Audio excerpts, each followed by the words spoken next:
we should probably start. Okay, it's 7:01 and I call this meeting to order. So welcome everybody. This should be a pretty interesting meeting. I think we've got a lot of stuff to go over with our sustainability series, and although he hasn't joined us yet, we have a warrant article to discuss that will be presented by Dean Banfield when he joins. But to go ahead and get started, I guess we can begin with the approval of the minutes. Does anyone have any changes to suggest to Karen? So I did receive a few spelling corrections and a recommendation to clarify that the next step in the CMLP, the Concord Middle School project, that the next steps will be to design with the design and the finance assessment. The way it was written, it sounded like CMLP was going directly out for bid for construction. So I made that clarification, and yeah. Okay.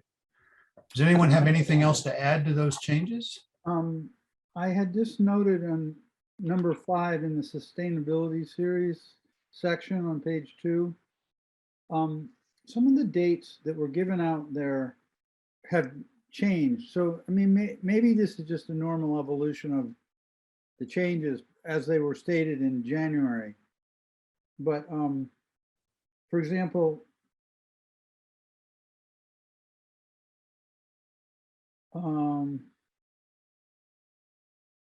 the target date is for the World Cafe events had been on the 30th on Saturday, not the 27th. And it was stated that the target date was the 27th.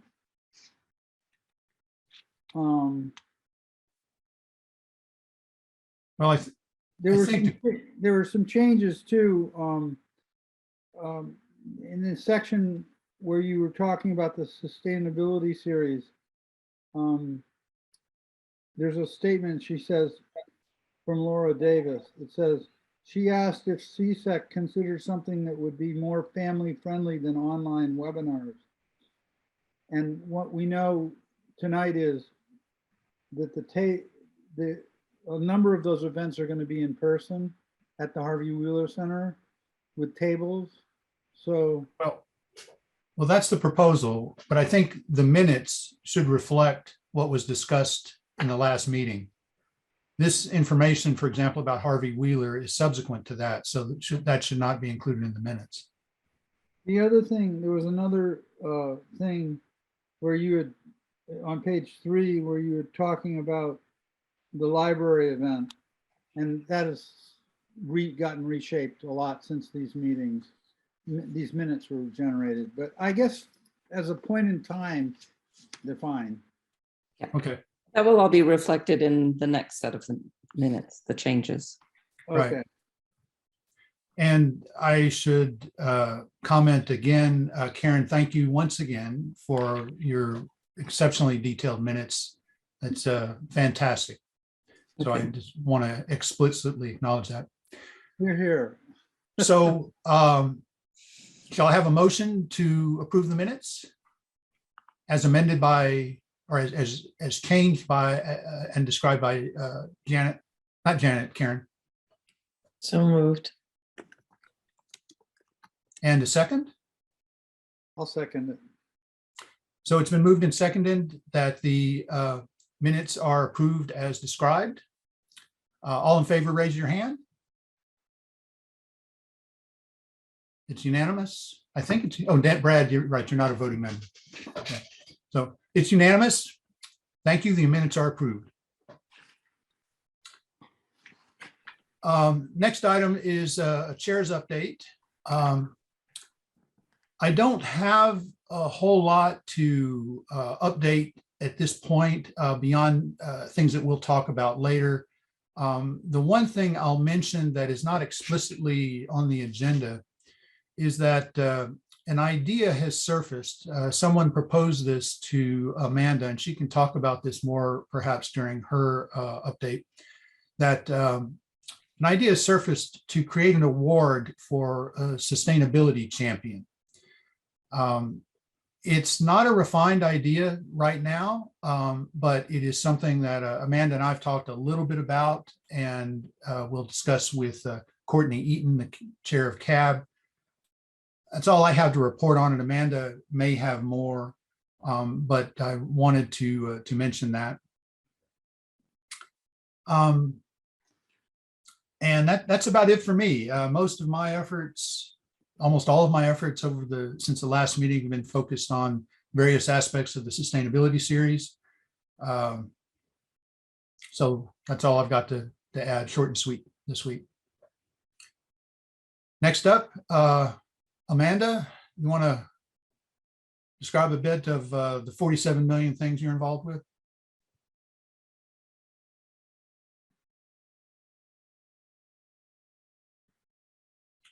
I think my you're on mute, Amanda. Looks frozen as well. yeah, I think my joke froze her. Oh, okay. So if you can hear us, Amanda, we're not, your image is frozen. We're not hearing anything. So it appears to be an issue on your side. Oh, here we go. Issue, so I might have to switch to my. Well, I tell you what, since you're having issues, why don't we move on to another agenda item, then we'll come back to you. So the next item up is a proposed solar warrant article. We have Dean Banfield here as a guest who will present and describe the warrant article. So Dean, I'll turn it over to you. But before I do that, I just want to make one comment, and that is just full disclosure is that I was involved to a certain extent in the drafting of that article too, just so that everyone knows. Okay, Dean? Thanks, Jerry. Okay, Dean Banfield, 73 Walden Terrace, and I have a brief disclaimer, and that is that I'm on the Finance Committee, but this article has nothing to do with the Finance Committee. I'm bringing this forward independent of any of my activities over there. So that's my disclaimer. Okay, if I could share my screen, if I've got permission to do that, should be. You should be able to, I think. Okay, I'm good. And let me see if I can go into full screen mode here. Hold on one sec. There you go. Should do it. Is that, everybody see that? Yes. Good. So this is the style of, how a warrant article needs to be presented to both a hearing and at the town meeting. So this slide deck is more or less just sort of training wheels for that process. So the first thing you got to do is show the actual text of the article. I'm not going to read it. You can read it. I'll make it available to the group. But the two objectives that this article is out to do is primarily to get CMLP back in the business of creating solar energy somewhere within Concord on municipal land and buildings. That's the primary objective. And the secondary piece of it is we want a planful process, not a piecemeal, oh, let's work on this project and get that done, and then we'll think about the next one. We'd like to, have a larger scale view of how we're going to achieve the goals that are set forth in the climate action plan. So that's the way this article is designed, is to get that second one requires some planning, a schedule for how we're going to achieve something. So where are we? Basically back in 2010, and really before that in 2009, we got a small grant to put an array on Willard. It got put up by 2010.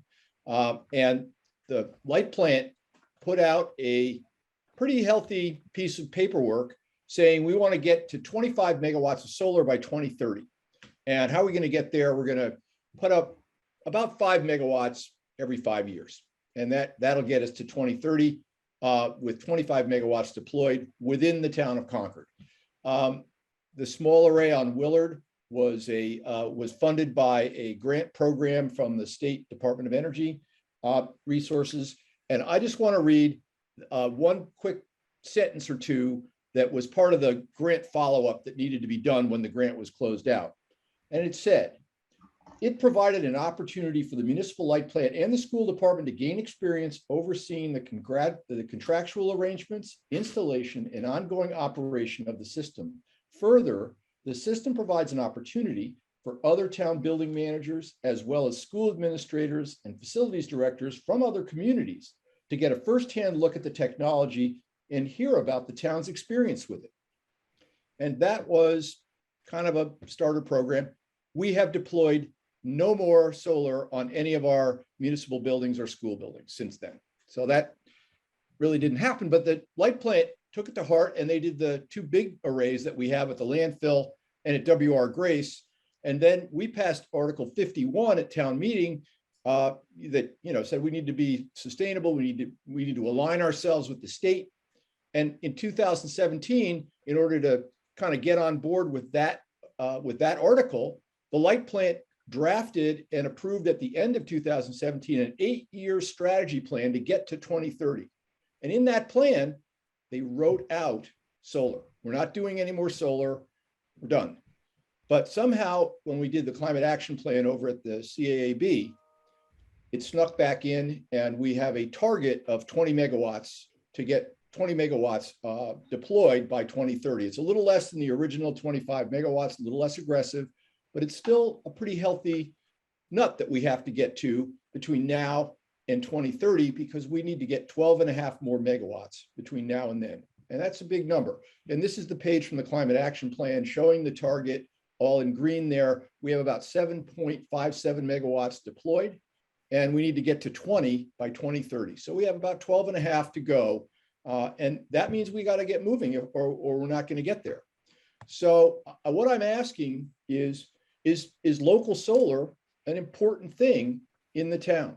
We've been pursuing a strategy of greening up our light plant resources and all of our electric systems by buying RECs, by contracting with non-emitting resource providers, but all of it's outside of the community, and it does offload problems to others. So if everybody in New England says, we would love to get more hydro from Quebec, somebody is going to get impacted. We're going to have to build a transmission line through Maine, and that's going to cause some dislocation of people in Maine who have to put up with a transmission line because everybody in New England wants more hydro from Quebec.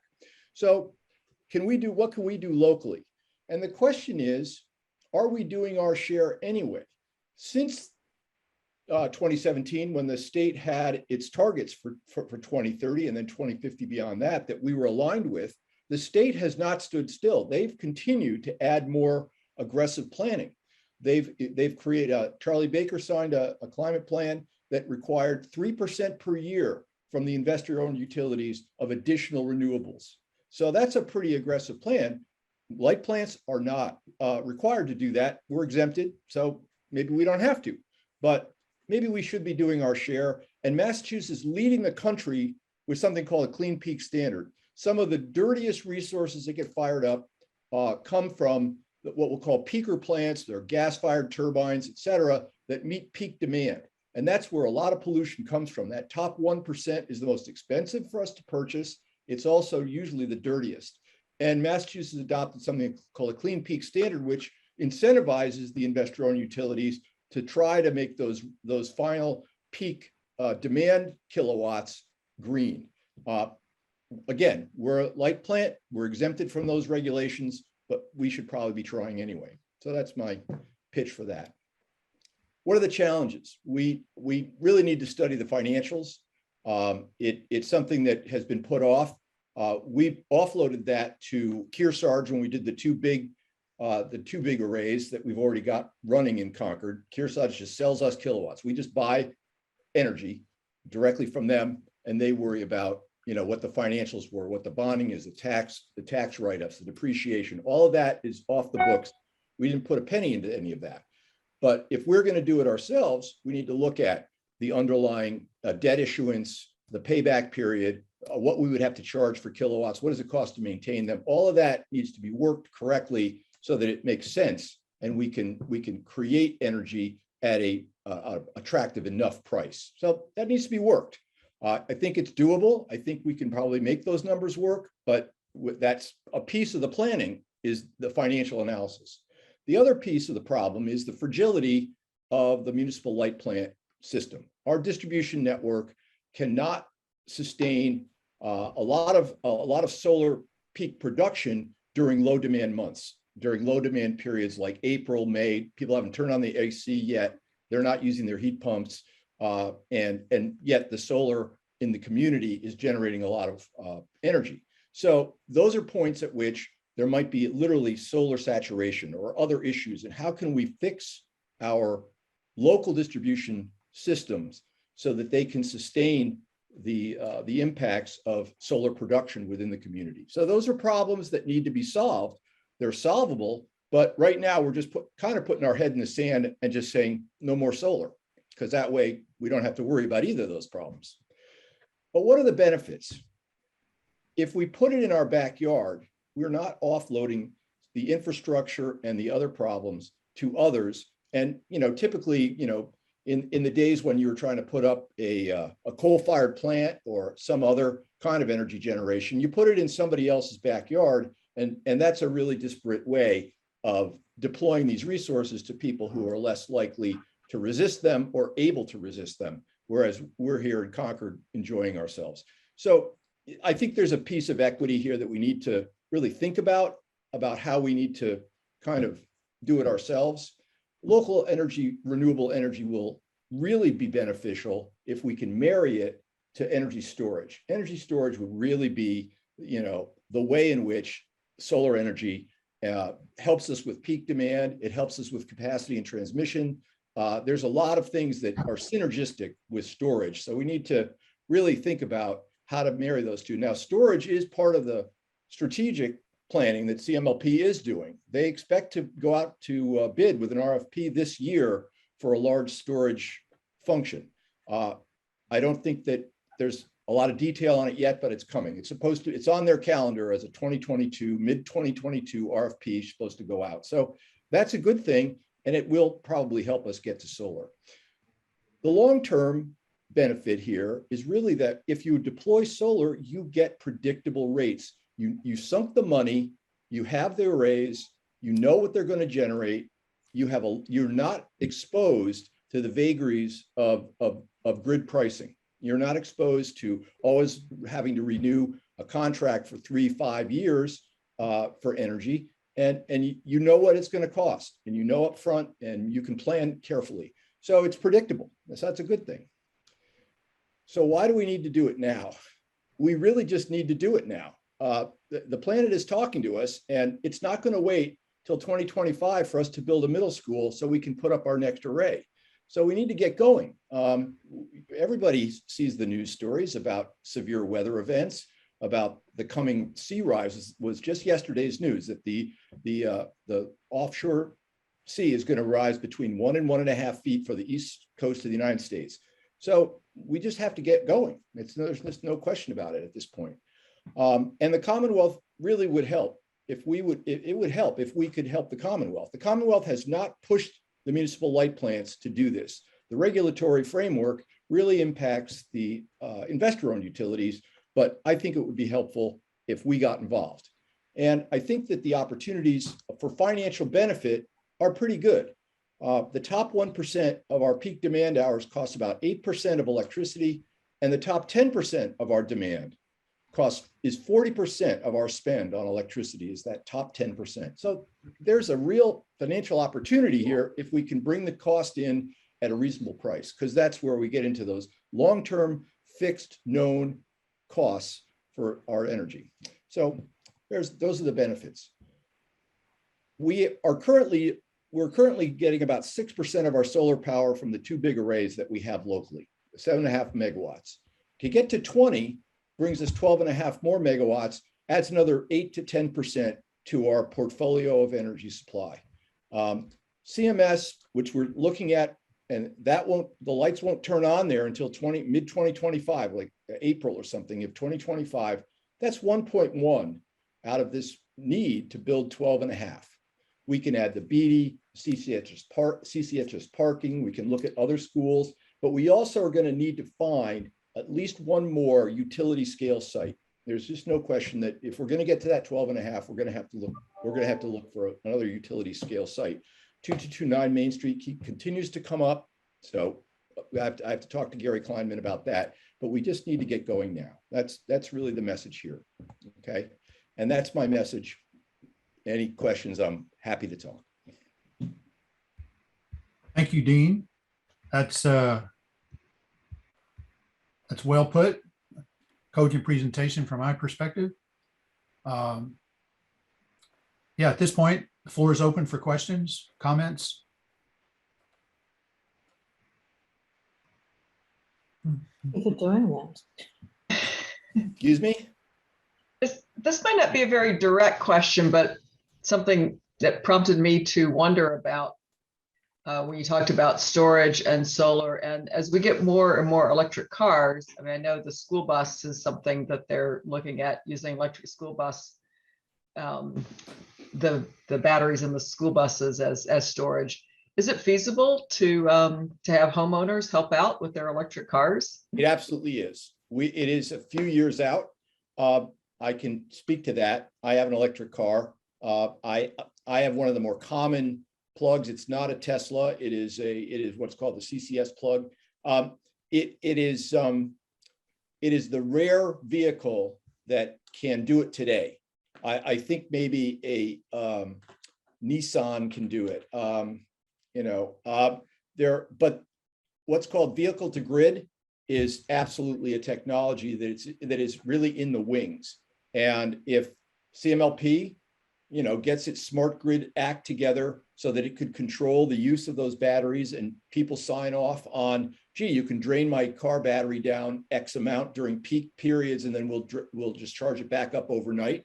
There could really be some benefit from vehicle to grid, but I'd say at a minimum, it's 5 years out for that to really be a viable thing to get going with.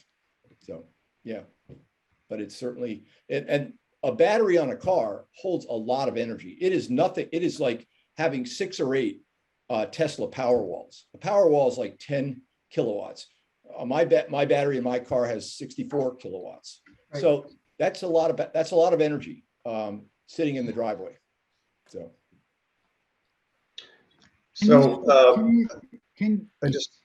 I'm sorry. And is someone else going? I don't want to step on anybody. Put your little hand thing up. And then Go ahead, Michael. Manage that. Yeah. Doug, I'll get to you next, but Michael, go ahead. Yeah. Thanks, Dean. I'm all over your presentation. I think it's great. The only suggestion I might have is, I don't know if you've looked at how many acres, this roughly 30 megawatts or so of solar would require. I guess it'd be somewhere between 100 and 200, if my math is right. Well, we're not, that's beyond what we're really targeting. The climate action plan targets 20, and we already have 7.5 deployed. So we're really targeting, between now and 2030, 12 megawatts, 12.5 megawatts. All right. I mean, whatever it might be, if you assume 5 acres per megawatt, roughly, so you're talking 50 or 60 acres. Yeah. I know that the state of Massachusetts, just as an example, for the IOUs, is focusing a lot of their solar efforts away from land and green development toward, parking garages, rooftop units, solar canopies in parking lots. I would hope that there's some opportunity there before we need to, start tearing down trees or putting it in farmland or whatever it might be. I'm sensitive to that. There's a lot of asphalt in the municipal ownership. You've got all the school parking lots. You've got there's rooftops on all the schools, et cetera. The BD Center is an enormous energy sink, and you could put solar. It's been studied 3 times, literally in 2011, 2017, and then recently in 2020. The BD's been studied. they would probably consume every kilowatt that they could generate on with canopies in the BD parking and the BD roof. There would be maybe 1% of the days would they actually ever try to push anything back to the grid. So yeah, absolutely, we should look to, but I think we're going to need some utility scale deployment. And if you think of however we structure what we're proposing to do at 2229, we could certainly say, okay, if it's an office park, every building that gets constructed over there must have solar on the roof, or the parking lots will all have canopies by definition, and your building permits will include infrastructure to host those canopies or something. There's different ways you can do it. You could still get whatever kind of development you want out of that land, but you could do it sensitively to our solar priorities. So there's definitely opportunities there. Yeah. I think that would be, that's a nice approach. I'm just curious, does the CMLP, they do retire their RECs, correct? No, the two big arrays that they have at the landfill and over at Grace, they buy pure energy, and they have a power purchase agreement with Kearsarge, and Kearsarge sells them the energy, and Kearsarge takes the SRECs and they sell them on the SREC market. Now, what Concord does is when it purchases power, it tries to purchase it bundled. In those two instances, it's not bundled. But when they're going out to contract for other energy and they're buying renewable resources, they're trying to buy bundled energy that comes with RECs, and then they retire the RECs.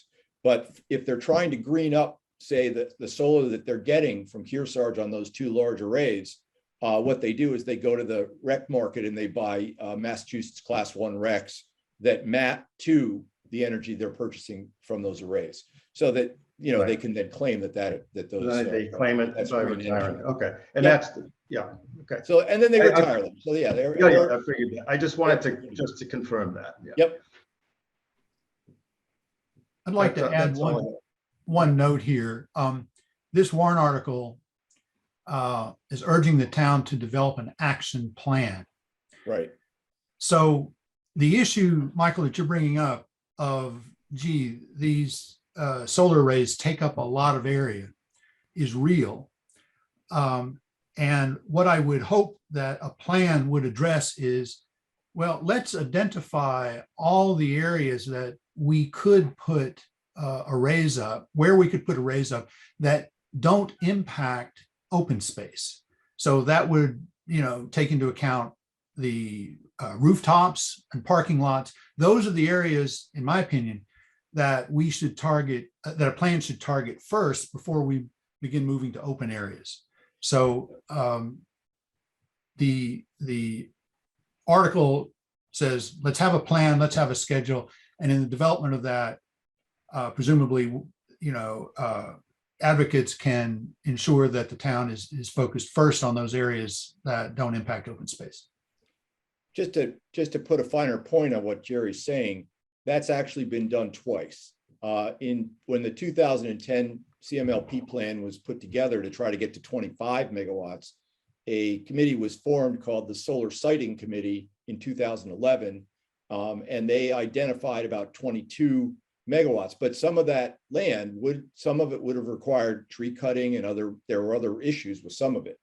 And then again, when Kearsarge had completed the two arrays that do exist now, they came back before the SREC program was about to be extinguished, and they did a real quick 2017. They did another survey of opportunities within the town, and they prepared some shovel-ready chances to do stuff before the SREC program was going to move to SMART.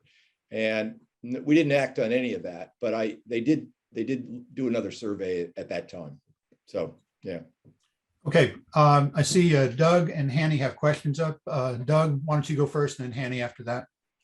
Okay, how do I put this hand down? Okay, my question relates to the idea of the development of community solar in Concord, and whether I had heard that there was some work being done, and I'm relatively uninformed about the details of this, of a community solar project that CMLP might be investing in or part of, that was close by but not in the town. And it would be a large array that people that are some of the ratepayers in the town could benefit from leveraging that, something like that. Right now, there's not a community solar program in the town for the residents. Can you speak to that at all? Well, I can't really speak to that. I will say that I attended the last light board meeting, and the light plant is in the process of contracting with two very large solar implementations that are not in town. And they would be one slice as a municipal light plant. I think they're being kind of shepherded by Energy New England, which is a consortium of municipal light plants. And we would be one of several municipal partners, but this is not talking to your point, which is about community solar. I'm not familiar with any. Is one of those initiative projects regarding it. in Granby, Connecticut? Pardon me? Is one of the two projects that they're developing? I'm sorry, I just don't remember. I attended it, but I didn't make a note of where the two were. I'm sorry about that. What exactly are they developing? I believe these are large arrays that are being done by small consortium of say 10 participants, of which we would get like 1/10 of the output when the thing gets built or something like that. That's my sort of broad understanding of the way Dave Wood described it at the last light board meeting. Is that a viable alternative if there's not suitable land in the town? Well, that's like my second or third slide. Does it matter if it's local?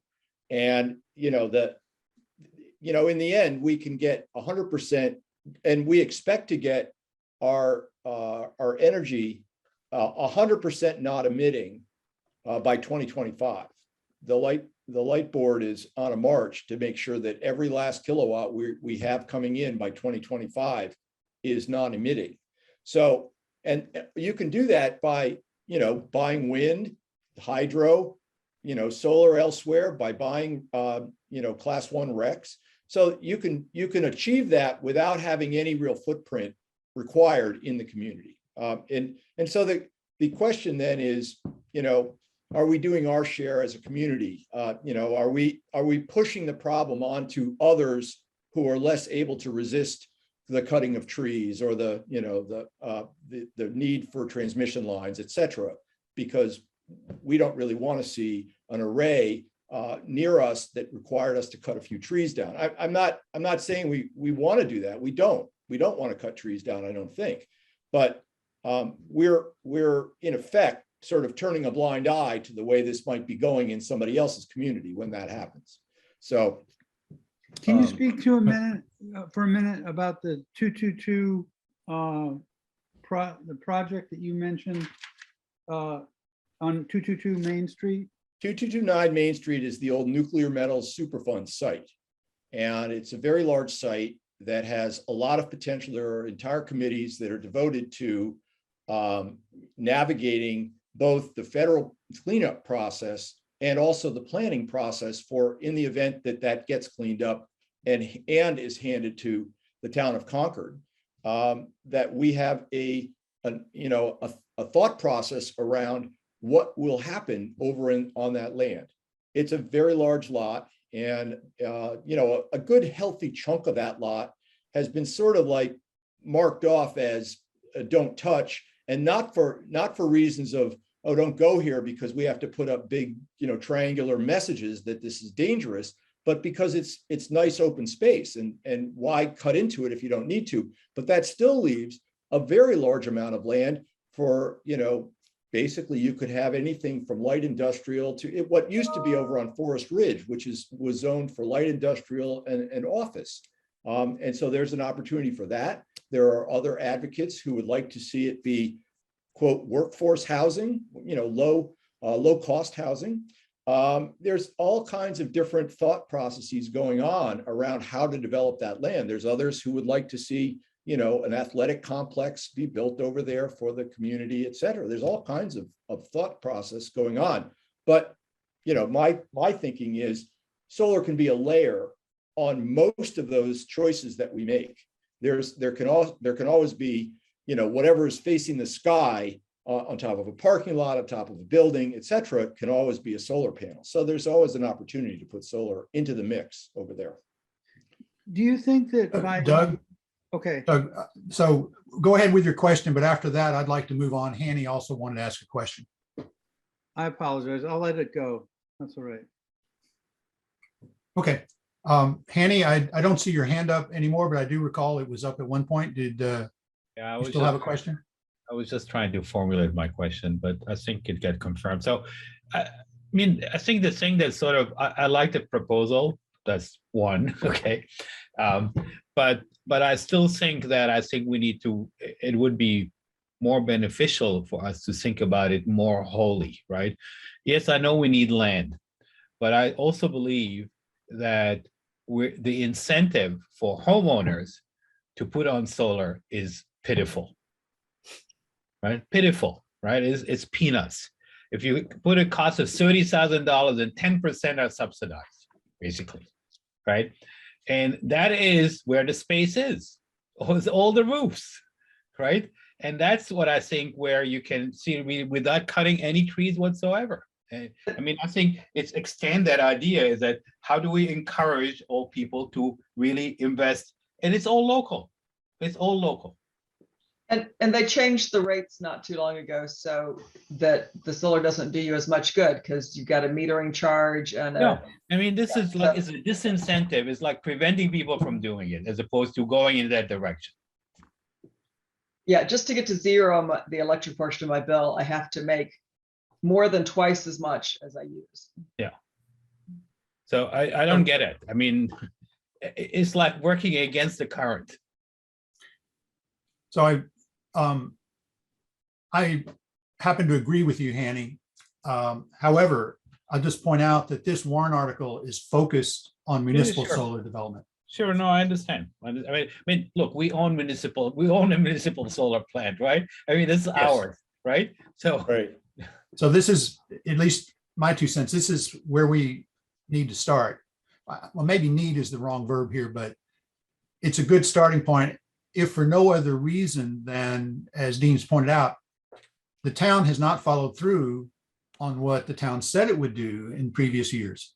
And so we're behind our goal. Hence, we need to have some focus on it to catch up.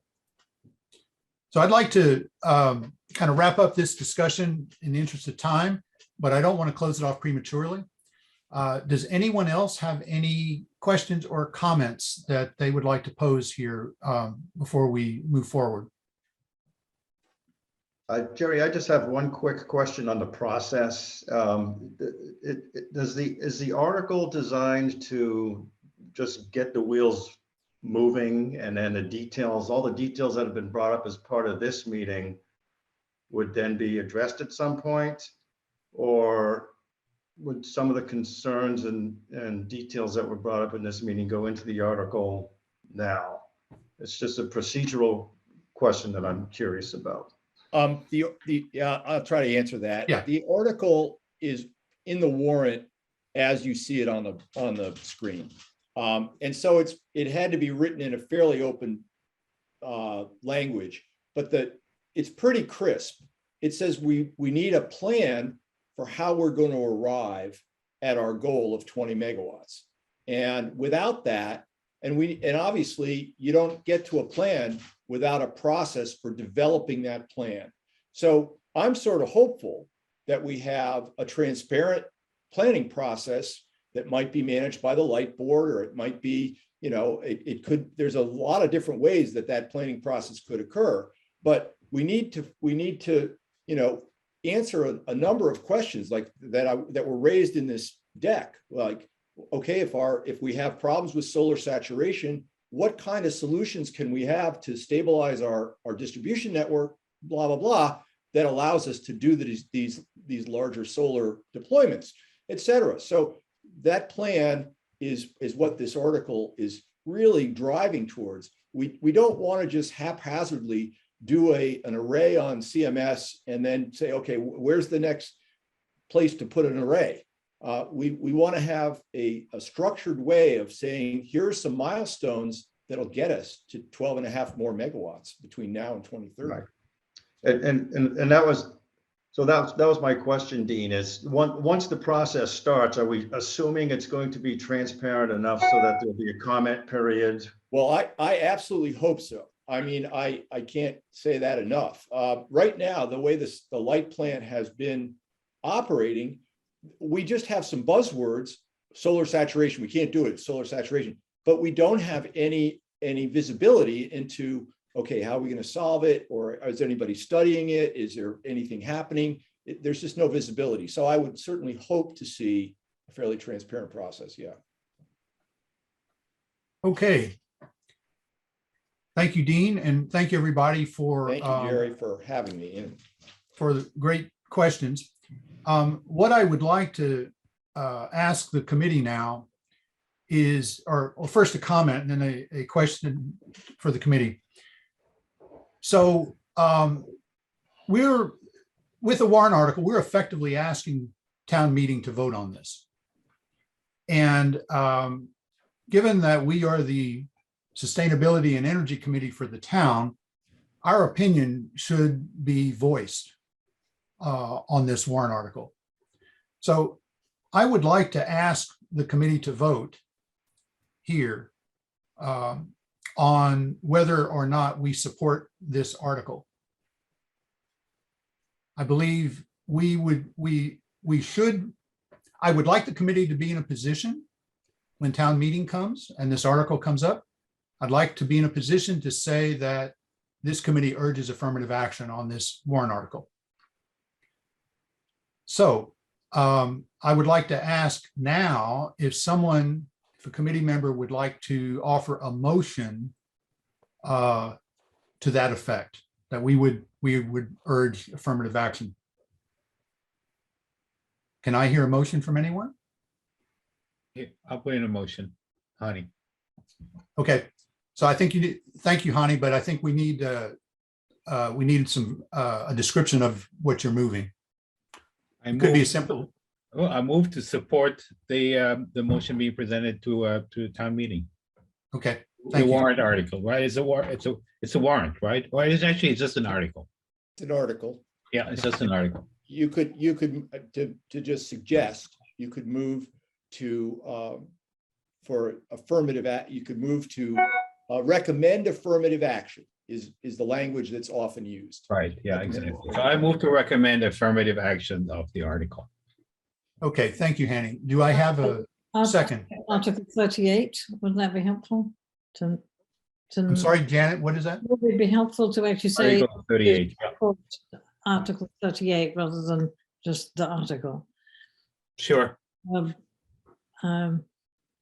I believe this is the correct number. I took it from the warrant that was available on the town's website. So I think I got that right. I think the article number is 38. Okay, so let me just state what I believe your intention here is, Hani, that you move that the committee votes to voice affirmative action on Article 38 at town meeting.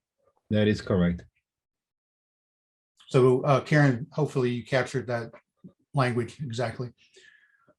Do I hear a second? I'll second that. Thank you, Janet. So we have a motion and a second for the committee to voice affirmative action on Article 38. I'd like to call for a vote. All in favor, raise your hand. You need to take out the screen share. That or you have a roll call. Yeah. I need to do a roll call. Okay. So Karen, Yes. Sharon, Yes. Janet, Yes, Michael, Yes, Annie, Yes, Doug, Yes. and I, Jerry, vote yes as well. The motion carries unanimously. Thank you all. Thank you for your support. And thank you, Dean, for all the work you've put in on this. I'll just mention Dean is on a traveling roadshow right now. It's my second presentation in 2 nights. Right. Okay. thank you, You Dean. can, Who did you present to last night? Cab. And did they accept it?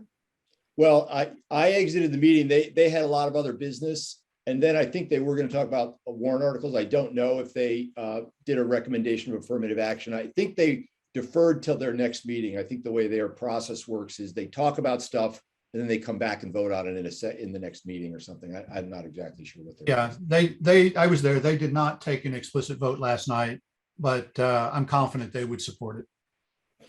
So Dean, if you could cease your sharing, Oh, sure. No problem. we can move on. Okay. Amanda, are you back online? I don't see you. I just saw her hand go up and then she disappeared. Oh, there she is. She's back. Yeah. Trying to get back to my little, my screen share thing is not.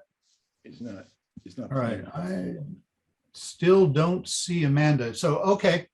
So we'll move forward. I'm juggling the agenda. Unshare, but my Zoom is not behaving. I may exit the Zoom and then you'll definitely get me out. I'll be unshare. Okay. So Sorry. I'm juggling the agenda here. So at this point, Michael, I'm moving your item up. I'd like to hear your report on your meeting with the Concord Business Partnership. That was originally, it's on the agenda. It's down on item number 7, but I know you need to leave early. So if you could comment, give us a quick review of that meeting, I'd appreciate it. Sure. Yeah, I'll make it quick. Thank you. I do have to leave at 8 o'clock. I apologize. Yeah, so we met with the Concord Business Partnership on February 2nd, a couple of weeks ago. There were a few pre-meetings before we got there. I had reached out to the Concord Municipal Light Plant and talked with Pamela Cady from the plant, and she was very helpful and extremely receptive. She had some really good ideas, which we can hash over perhaps at some point, probably not tonight. But she was quite eager to work with CSEC, so that was positive. I got a chance to wear my National Grid hat and talk with her, and we came up with some ideas, and we eventually ended up with a total of 4 speakers between National Grid and CMLP. So Pamela Cady spoke on behalf of CMLP, and Laura Scott, also who works there. I spoke on behalf of National Grid and CSEC, and Dan Sancombe, one of my colleagues spoke also. Of course, Amanda kicked off the entire presentation with the tenor of the presentation, which was really more or less a handshake, a meet and greets. We're CSEC, this is what we do. How can we help? What are some of your concerns? And I think it was a pretty nice back and forth. There weren't that many people there. I was surprised. I maybe counted 15 at the most, maybe 20. So hopefully some of the messaging got across to the rest of the group, but there was certainly a lot of interest on behalf of the executive director and a few other of the leadership folks there. So just some highlights on the presentation. Amanda spoke briefly to the role of CSEC in Concord and how CSEC could be available and will be available to the business community. She took it upon herself to be the primary point of contact for all of the utility questions. So she can layer that onto her 47 responsibilities that she already has, because that could be a big one. And then Dan, my colleague, and myself spoke to some of National Grid's programs and incentives. And this was just before the new 3-year plan came out, but we had a pretty good sense of what that was going to be. So there was a lot of discussion on heat pumps and some of those big incentives and fuel switching in Concord. So National Grid, of course, does gas, and CMLP only does electric. So we were focused on some of those gas incentives.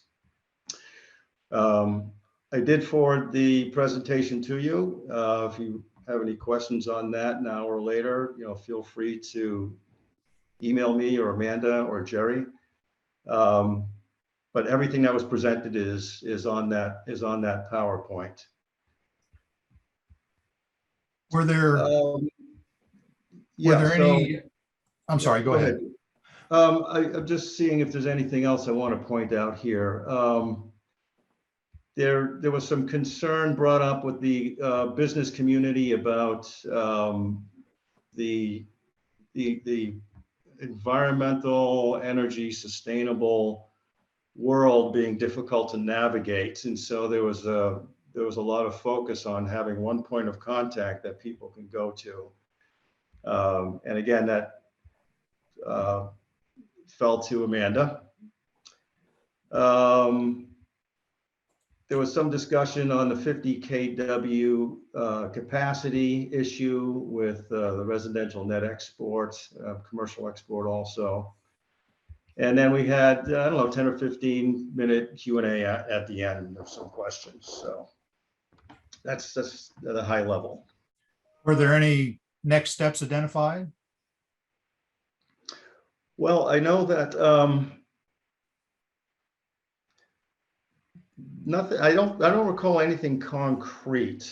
I know there was Amanda. You may be able to speak to that better because I know you went offline after the meeting to speak with Jen Clark. But the next steps were any concrete next steps were really identifying Amanda as being the primary point of contact with the contacts that were handed out for National Grid and CMLP for incentives.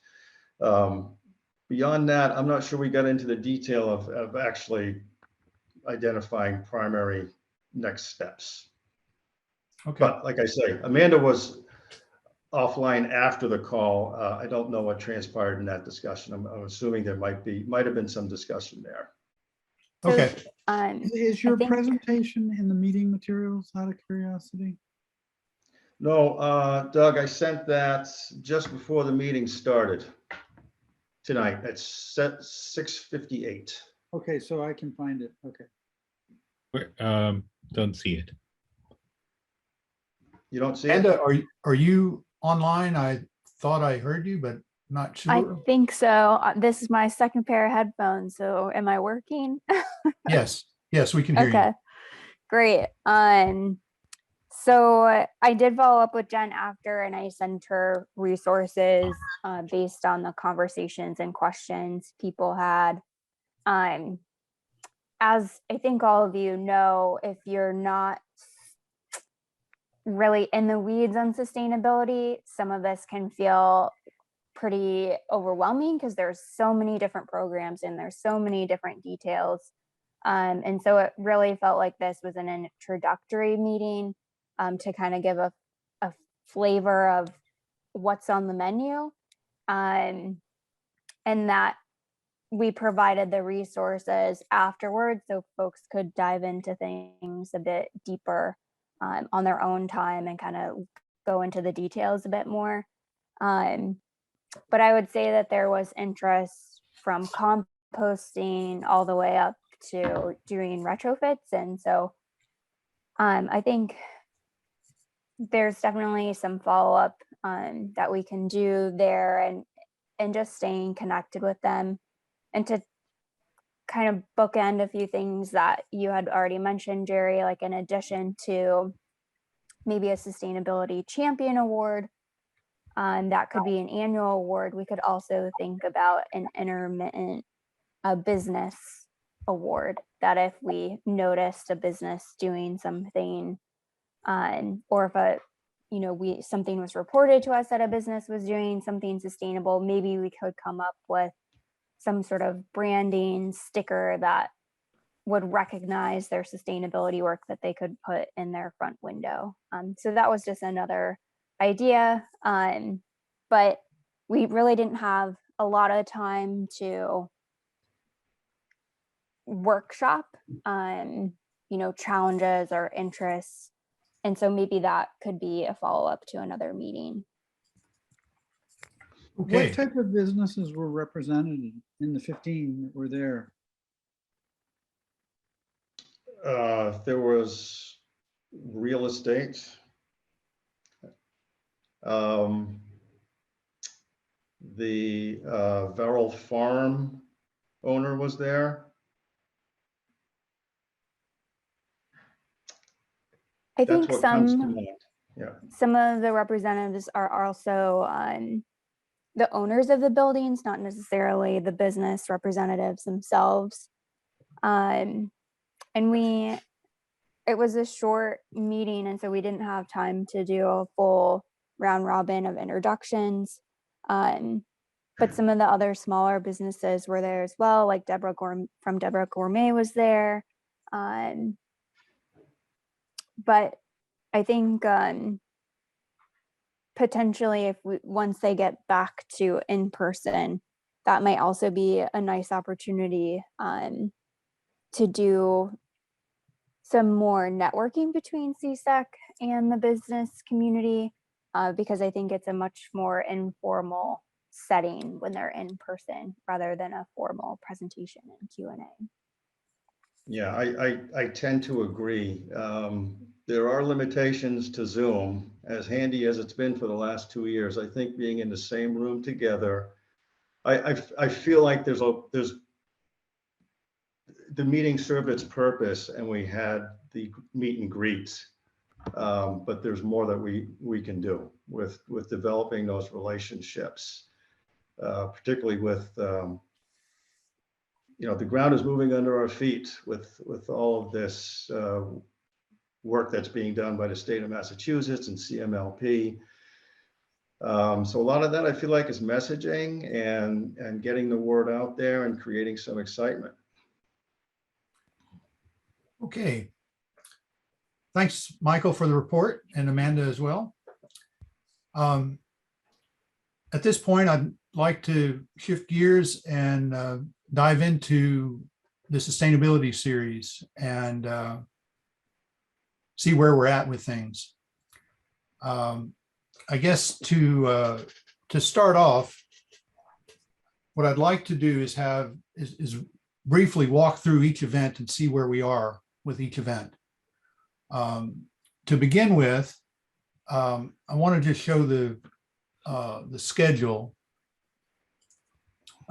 so that we all sort of have it in mind.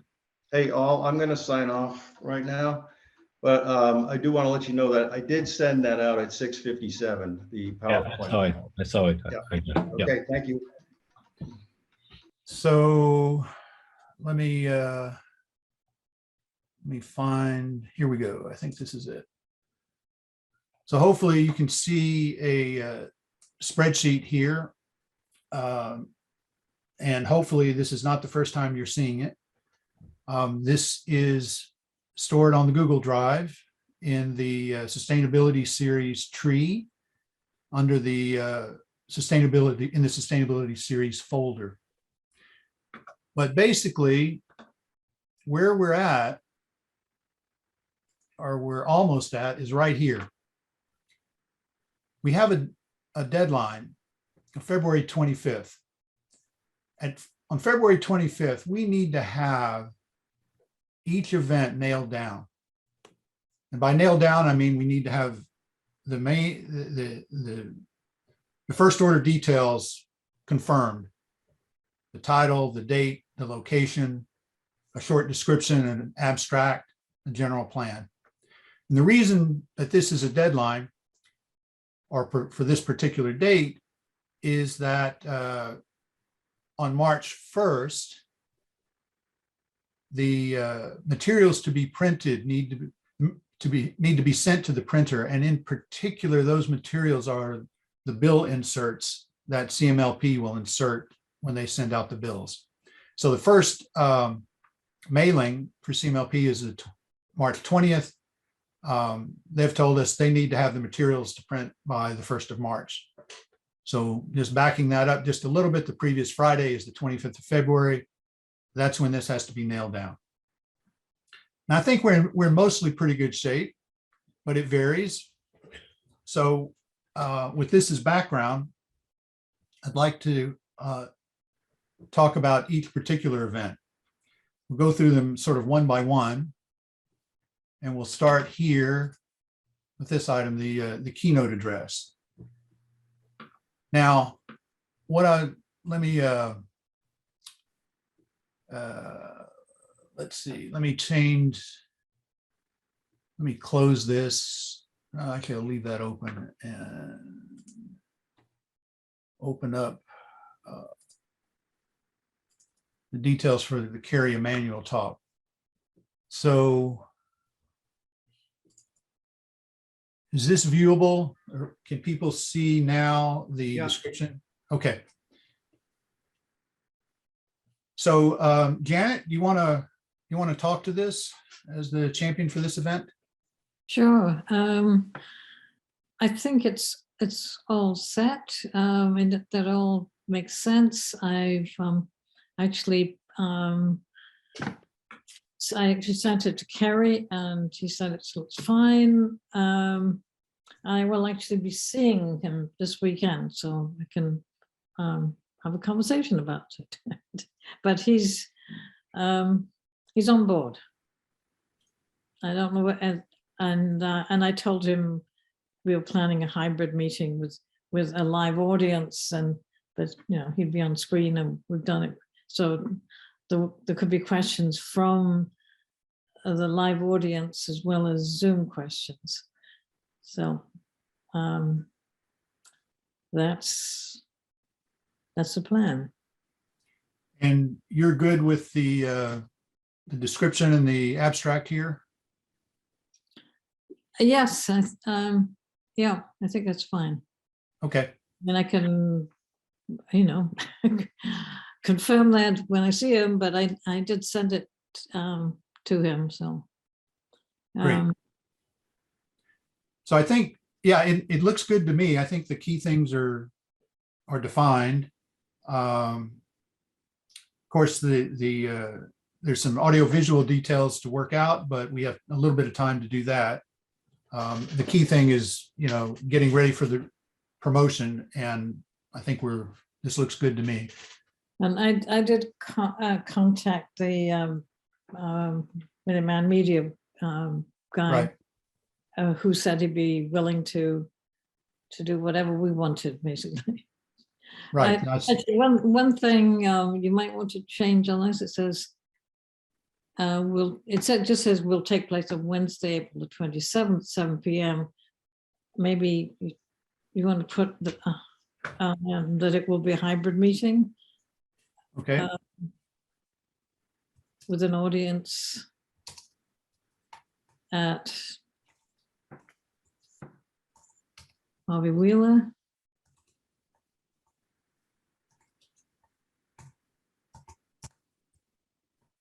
As well as being able to, I don't know how to put it, being able to tune in on Zoom.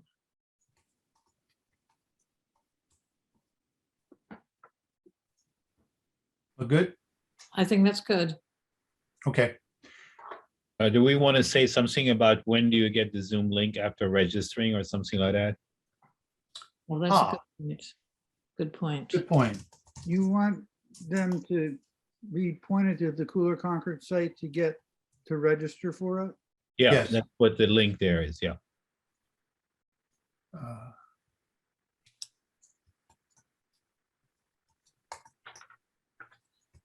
Janet, do you have a headshot of him for the promotional? It is already on it is available, yeah. Fantastic. Great. Okay. Amanda, we need the whatever graphics you created for the series eventually will need to sync up. Right. Yeah. So that Amanda's got graphics. So I don't think we need to mention that here, but that is a good point. It should be a line item on your tracking sheet, perhaps, Jerry. Yeah, right. Can I ask a couple questions? Yeah, I was just about to get to you, Brad, but this is a good time. Go ahead. Two things. One is there's a bunch of organizations that are that sort of talked about being willing to co-sponsor it. And I don't know if that should be part of whatever you're sending out. I don't know if they need to officially decide that, but between arts and environment and some of the churches and I wanted to raise the question about somebody from the Sunrise Movement potentially moderating that event. I got, I proposed that as a way of just making it. I think that would be very strong, and I got contacted yesterday or day before yesterday by one of the Sunrise heads at Concord Carlisle High School who is interested in that if you decide that it's a good idea. Well, I want to put that to the committee. I won't voice my opinion until after everyone speaks. But I think I'd like to hear from the committee in terms of what people think of that idea. And then if we as a group think it's a good idea, then I think Janet, the timing is good since you'll see Carrie soon, to ask him if he would be comfortable with that. But let me first ask people's opinion here on this idea of having a student moderate this event. Good idea, crazy idea?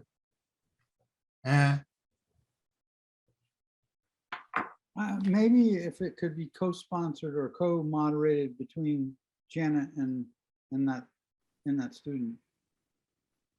That's a possibility. I think that would be a better idea than solely having a student as moderator. So, being a moderator is a challenging position. It's intimidating to me. The other thing, Brad, you're saying that you have other organizations who would like to co-sponsor this, and I don't know what co-sponsoring actually means. It means co-promoting and potentially being there to help out. That's it might mean sharing their social media contact. Yeah, of network. course. Yeah.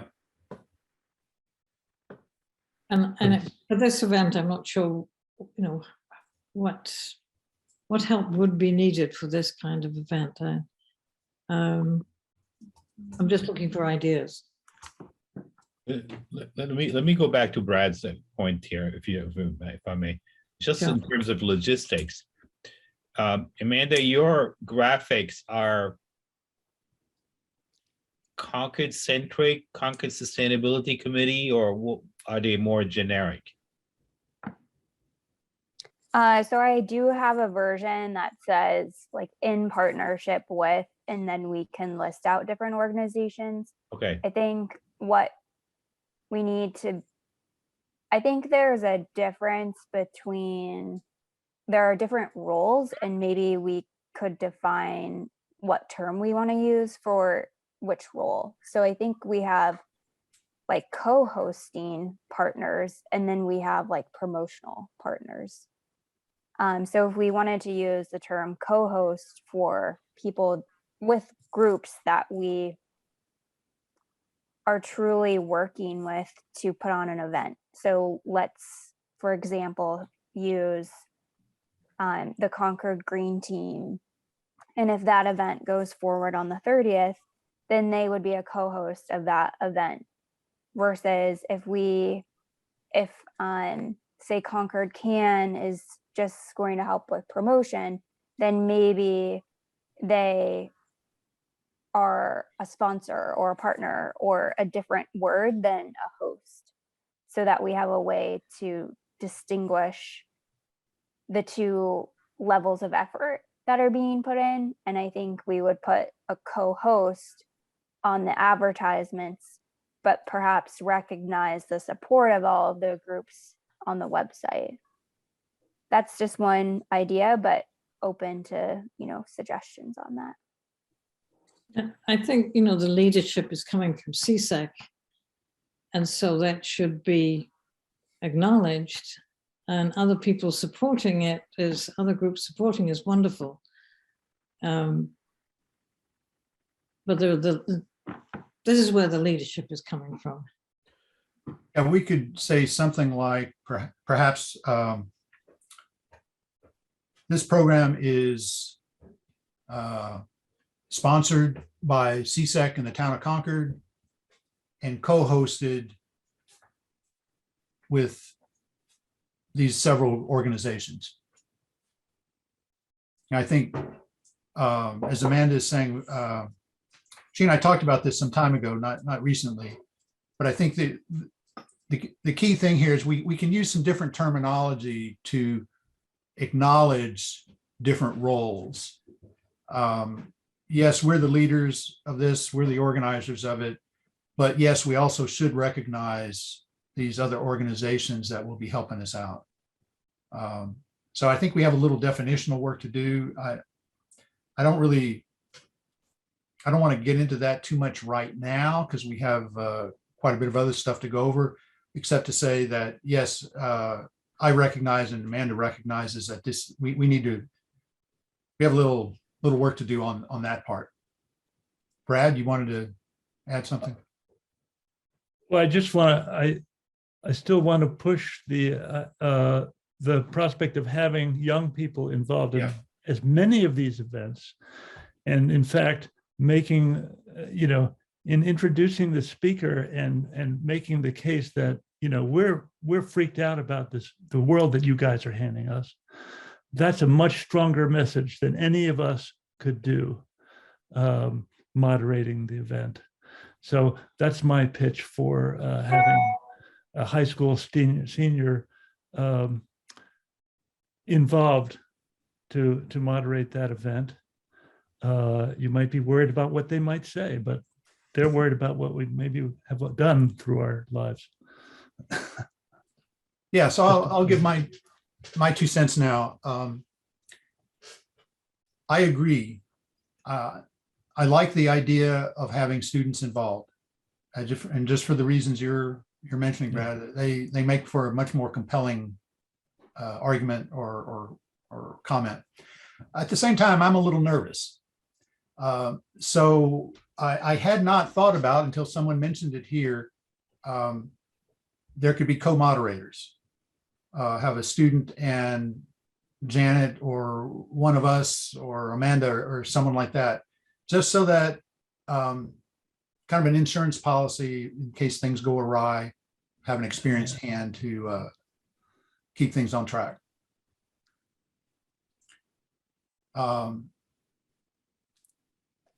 Anything else on this one? I think we're in great shape. Janet. We'll talk to Kerry about it, see what he feels, and I'll let you, I'll contact you, Jerry. Okay. With his thoughts. Sounds great. Okay. All right. We'll move on to the next one.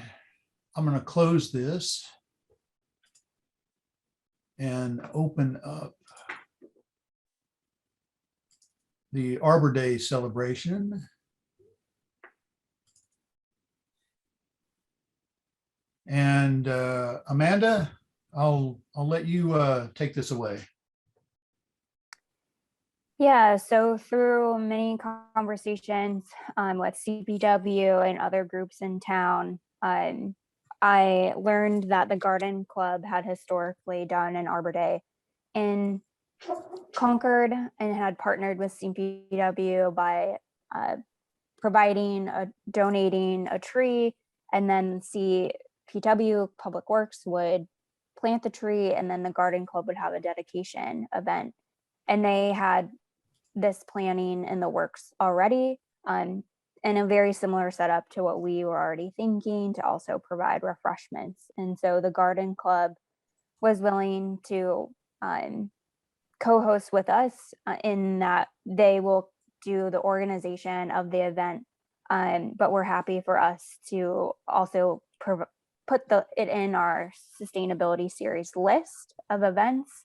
And we will also have seedlings to give away. I've ordered some from the Massachusetts Arborist Association and working with the tree warden here in town. And so those will arrive to my office the week of Arbor Day. And then we'll put those together with some information to be determined. I've also connected with the library, and they're willing to work with me in putting together a passive interaction at both of the library branches, similar to what they've done before, to give away the seedlings at both locations. Historically, the seedling giveaway was over a series of 3 days. Right now, we're just planning on 2 days, the Friday and Saturday. But if, again, since it's a passive installation, we could probably leave them there through Sunday and it might be okay. And the location is undetermined at this point. Usually the garden club does a planting in Concord and then West Concord the next year. This year is a West Concord year. But when talking with the president of the garden club, she said she was open to all possibilities. I don't think they did a planting last year because of COVID. And if people are looking to get outside, maybe we would have a larger group. So I think that's just another thing that we have to take into consideration. So I'll be working with Sandra and Aaron, our tree warden, to figure out a location of exactly where that will happen. And I've asked them if we could try to do this by the 23rd. And they were both in agreement that that was a doable plan. And Sandra was also going to get back to me on the time, if they had typically done it at 9 or 10. And since this is something that people might be used to, if we can keep it at the same time, it just might jog people's memory. And so I'll update that when I have some more information. But those are really, I think, the last 2 details we have to work out. Just a point of clarification. If the seedlings are going to be given out at the library in a passive way, does that mean that they're not going to be at the Arbor Day event, or they will be given out at the proclamation part of it? Yeah, I was assuming that the event on Friday was likely to have 50 people or less. And so I was going to bring a portion of the seedlings with me to the event, wherever it happens to be on Friday. And then we'll have some at both of the library locations. So Will there be some kind of a flyer indication so that people would know that this is going to go on for 3 days? Yep, we'll make sure that that's part of our promotion packet that we're putting together. So, and it'll just be the 2 days, Friday and Saturday. Okay.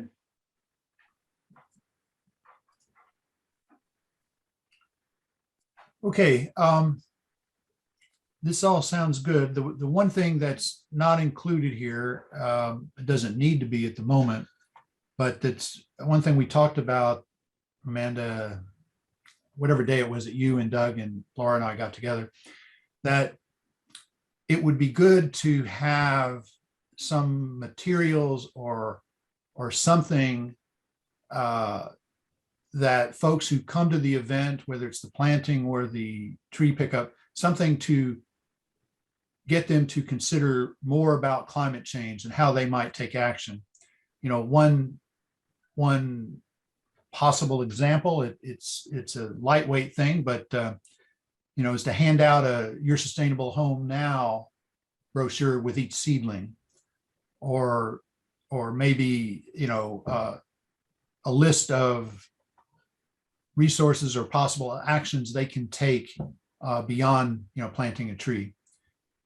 So there's still time to work out those details, but I just wanted to mention that largely for everyone's benefit, so they knew that we had talked about that.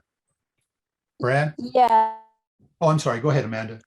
I was just gonna say, Laura also had a good idea of potentially making a trade if people were willing to make a pledge in sort of a trade for a tree. That might be another way to make the commitment a little bit more active. And it may also provide us additional information since we wouldn't be having like a sign-in sheet like we might have in an event. We would still be able to collect people's information that way. Yeah. Okay. Brad? I still think a good thing to associate with this day is also the first birthday of the seedlings that got given out last year. And if there's a way of having people that participated take a picture of their tree as a way of showing, okay, this isn't about throwing a seedling in the ground. It's a little harder than that. It takes, some nurturing. Just something to realize is a regular thing. Yeah, I like that. And I'm not sure who's making the edits, but thank you for that. And yeah, that's we can maybe add that. I wonder if we should add that to the description, or maybe we send out when they register and we send out an acknowledgement. Maybe at that point we can send out a message that says, if you planted a tree last year, please take a picture and send it to us, or bring it in and post it at the event or something like that. Maybe make a prize. Little. It could be more than 1 year ago. Well, I think the reference is the seedling event last year. I think last year was the first year that this event was held in Concord. So that's why I was suggesting 1 year. I just want to say that I think there'll be a challenge to getting photographs because they won't have leafed out yet on April 29th. True. Yeah, you're right. I mean, maybe people got photos from when they planted them or sometime last summer, but Yeah. they're not going to be able to rush out and take a photograph of anything that looks living.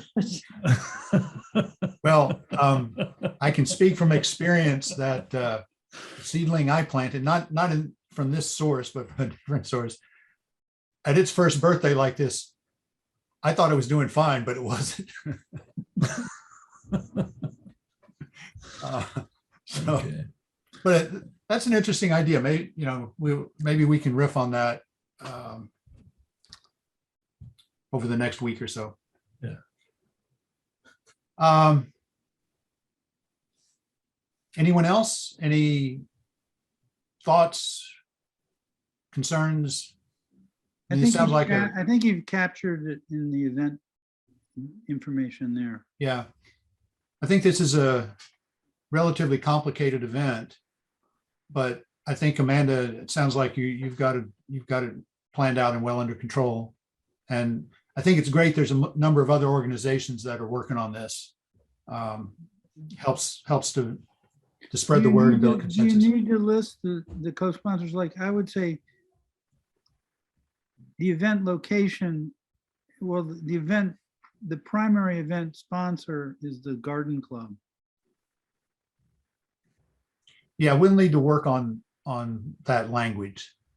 And yeah, we'll need to acknowledge someone else as being the primary sponsor or host of this, while at the same time recognizing that this event is part of the Concord sustainability series. It's the Concord Garden Club, is that correct?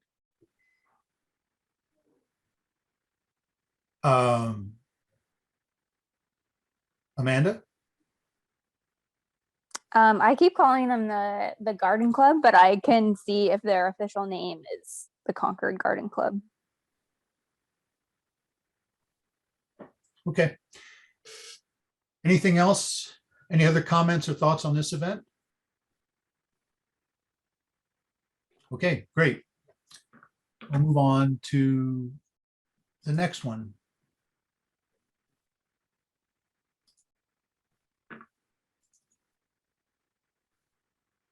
Oops. Oh, okay. Nothing there, but maybe that's that means I could say a couple of words about it because I Right. didn't. The last time I presented to the community, to the committee, I was really hoping that this event on the 30th, which now looks like it's morphing into something even better, could be the start of a bigger challenge involving lots of moving pieces. And I have done some work on it, but I realized that it would be kind of too much to pull off adequately in that time. I met with somebody from the Empowerment Institute that's doing these sorts of challenges, and I'm quite excited about doing it.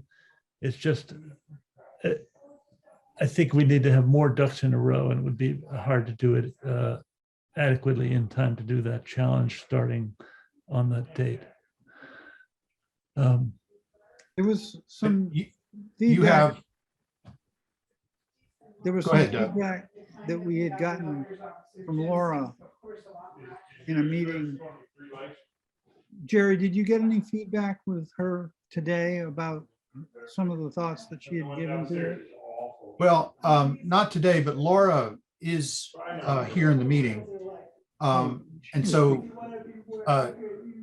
just one moment. So the background here is, or at least my understanding where some of this stuff is that Brad, you've had discussions with the high school and with the green team, and there are possibilities there. Possibilities. Yeah. So if you would, why don't you describe some of the possibilities, and then I'd like to ask Laura to comment since she had some ideas as well.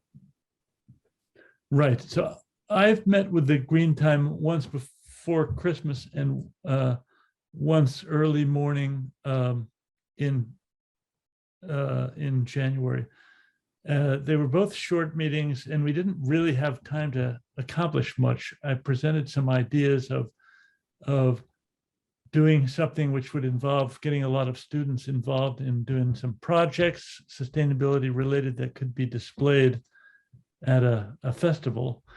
And they were interested in that, but the last I had heard from Priscilla Guiney, the teacher, was they were not 100% sure there was enough time to get it all together. But she's quite interested. I think they are. I think with what Laura has started to draft up, the school could be a good part of this. You know, some displays could be a nice piece of it, and then it doesn't have to totally rely on them and in short time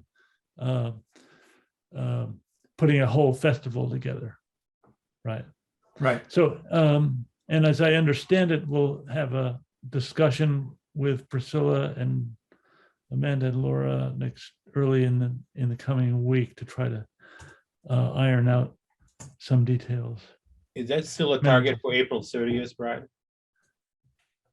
Yeah, I think that's a good day to do it, because it's the second day of the seedling giveaway is a slice of it, and it's shortly after Carrie's talk. Okay. So is the target, I think the way you had this organized, Jerry, or you wanted, is to have the whole program set so that we can advertise for it all in one go as opposed to piecemeal, correct? Yes. Right. So basically between now and the next 2 weeks, we need to have a definition of this. Right. Yeah. Yep. I think that's part of the angst, you know, maybe angst is the wrong word, but the concern at the high school, because it's not a lot of time to properly define it, there's a little more time, not a lot, but there's a little more time to put the meat on the bones once it's defined. But the critical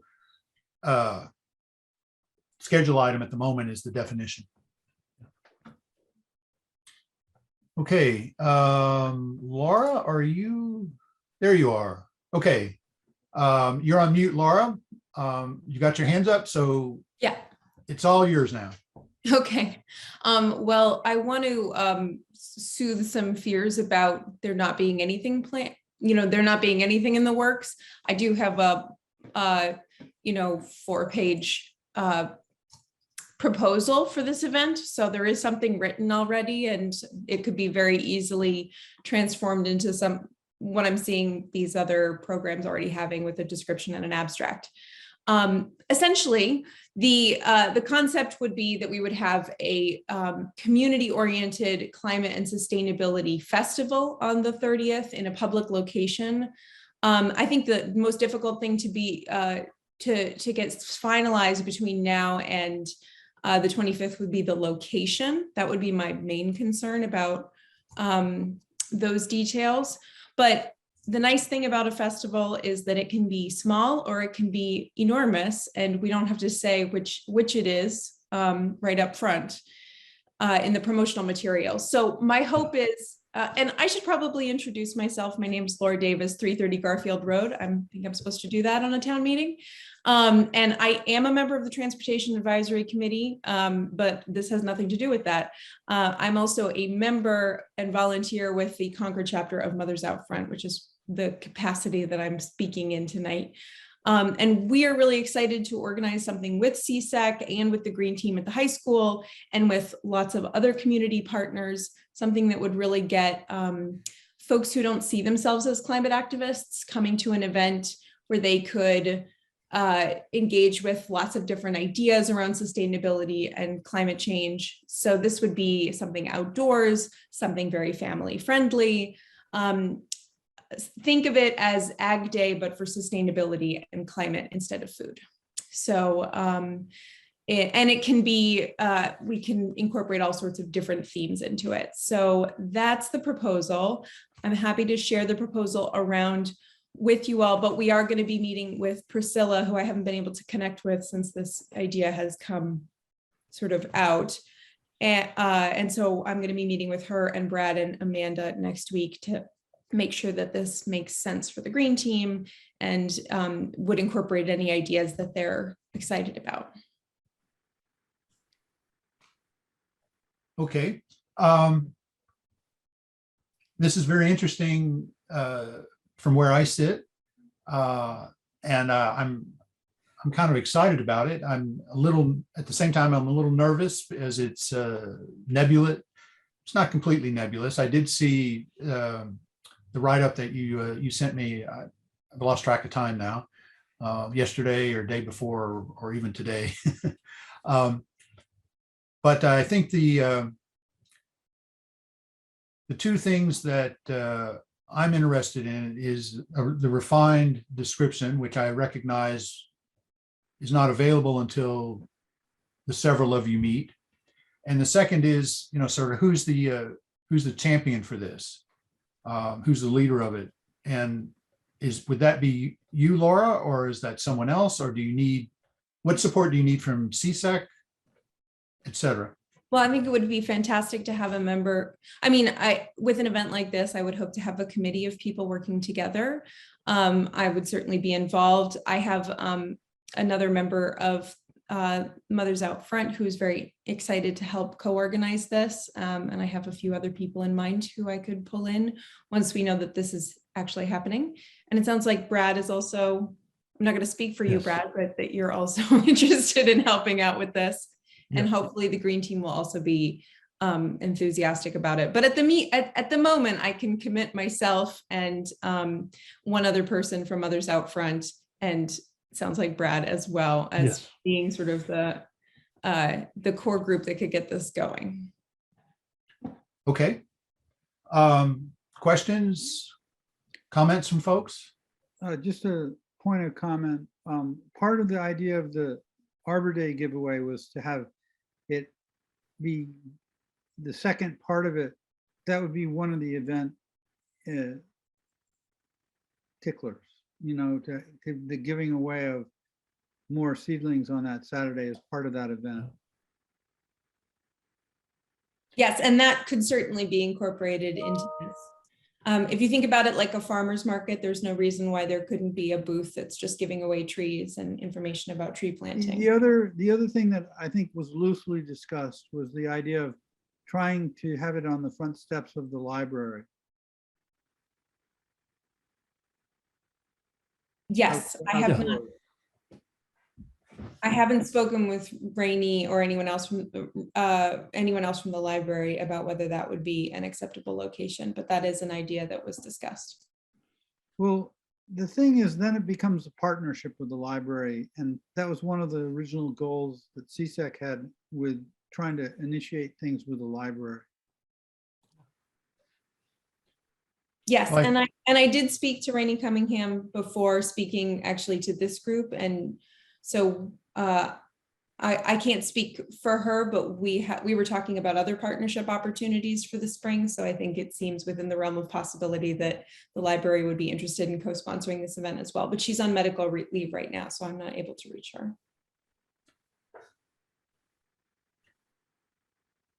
Yeah, and I think even if it doesn't end up being at the library, it leaves room for the library to be a part of it if they would like to be. They could also have a booth and have something set up if they wanted to participate, no matter where the location ends up being.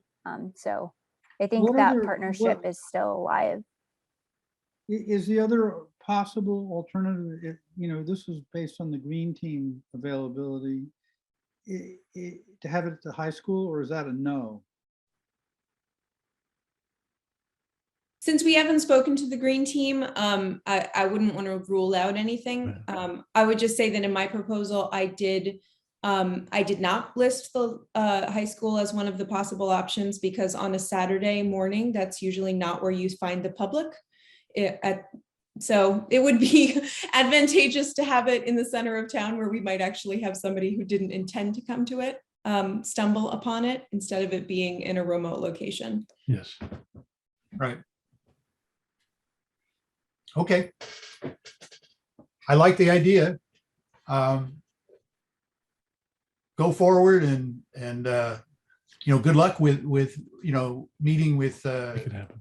with Priscilla, and you know, I'd like to participate as well, but I don't want to, you know, make this too difficult to organize.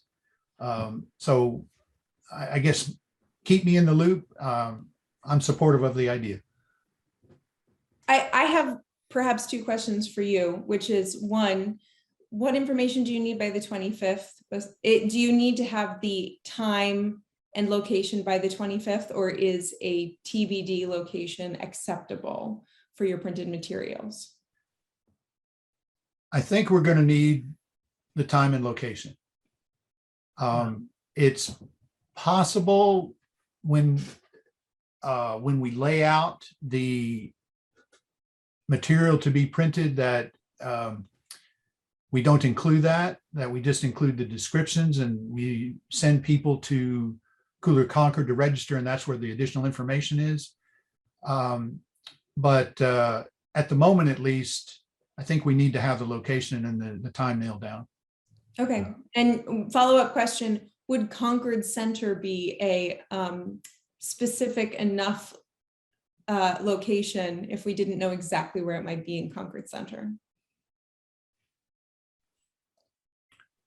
I think I'd that's. almost, Go ahead, I'd Amanda. almost be more inclined to say to be determined, because that will force people to go to Cooler Concord to find exactly where it is, rather than Yeah. just kind of showing up to the center and not quite knowing where to go. And I think we want to support this effort, and if that's our only event that the location is to be determined, then that, I think it looks okay. I think if we had 6 events and all of them the location was to be determined, that might not look great. But if we only have one, and we've got the website and we've got a QR code where we need it, you know, I think people will go and find that information. So I think ideally we have it, but there are workarounds if we don't. I think we should also, when we speak, try to pick a rain date. Because we can't, this is going to be a nice outdoor event, and Right. you don't pick a rain date, you might get unlucky. Good point. Proposal. Is it? Okay. Okay. Great proposal, Laura. Thank you. Oh, and sorry, my second question was just who, Jerry, you said that you were interested in being involved. Who would be the point person on CSEC to contact about this proposal? For now, that would be me. Great, thank you so much. Anything else on this one before we move to our next event? Okay. Let's go back. We'll change the name of this to I don't know, Cooler Concord Festival or something like that. Yeah. But next up is your Sustainable Home Now. Doug, why don't you take it away? Well, at this point, this is a opportunity to learn about the same concepts that we had presented in the Sustainable Home of the Future brochure that we developed a year or so ago. And there are essentially 8 topic areas that are going to be focused on. And it is going to be at the Harvey Wheeler Center, and it's going to be an in-person event. And I think it could be hybrid if we simply have another computer there that we can broadcast it to, but it's going to be a projected presentation, discussion, conversation. The idea is to make this as interactive as possible.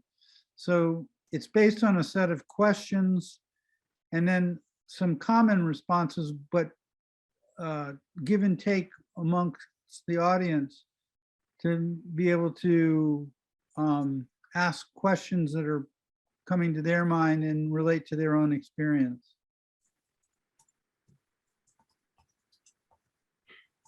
So Laura also had some interesting suggestions. Oh yeah, I meant to say that too. Part of the idea here too is to, in an effort to make this even more interactive, is to have several tables in the back of the hall. One would be a CSEC table, one would be Mothers Out Front table, another one would be one from Abode Energy to promote or have enable conversation with heat pump specialists or heating coaches, and maybe even another table. We haven't really identified another table at this point.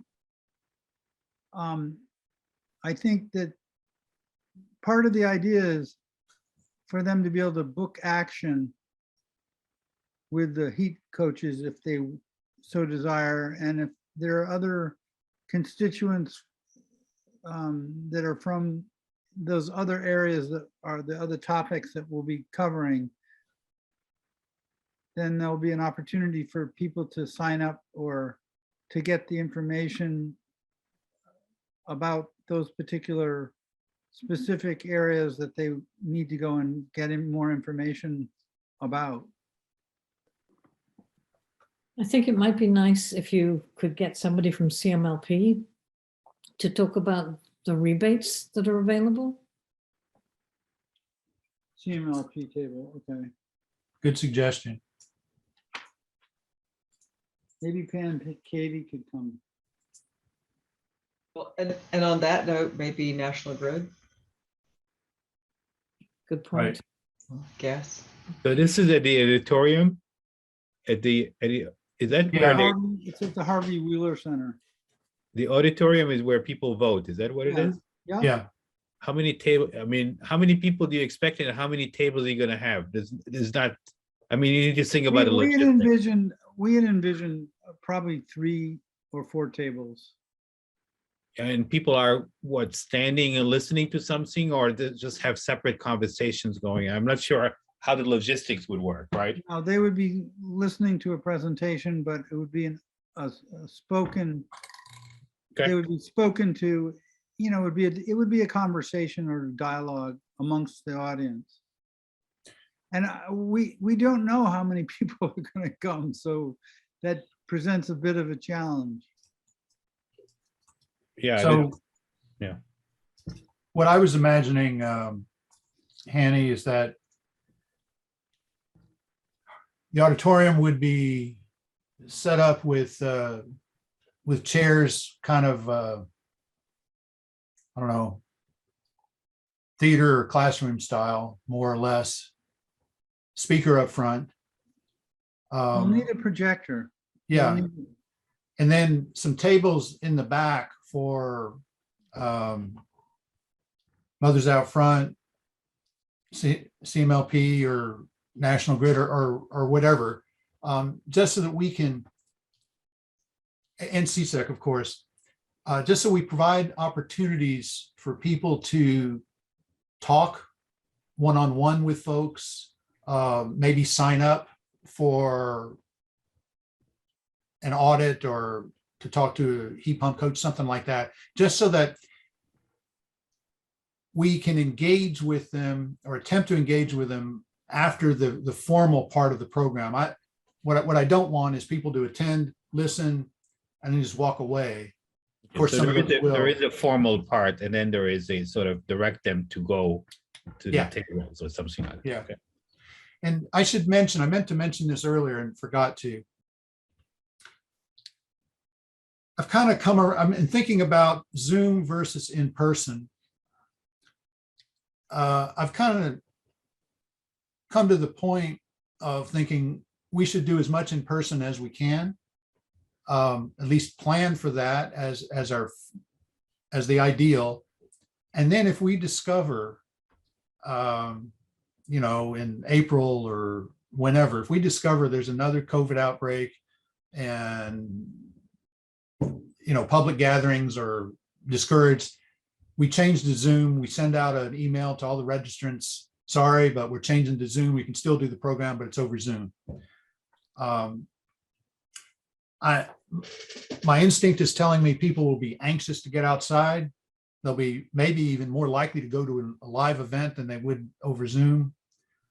Could be wrong, but that's an implicit assumption I made here. Now, it was led, I got to this point by looking around to see where could we hold the first event, the keynote.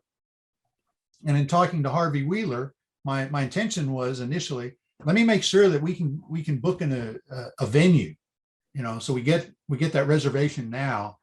And sure enough, you know, that date of April 27th for Carrie's talk, that was available. So I said, yeah, book it. We want that. And Claudia Curran, who arranges all the reservations, says, are there any other dates? And I thought, yeah, let me just take those. Let me book them now. And so we've got dates at Harvey Wheeler for everything now.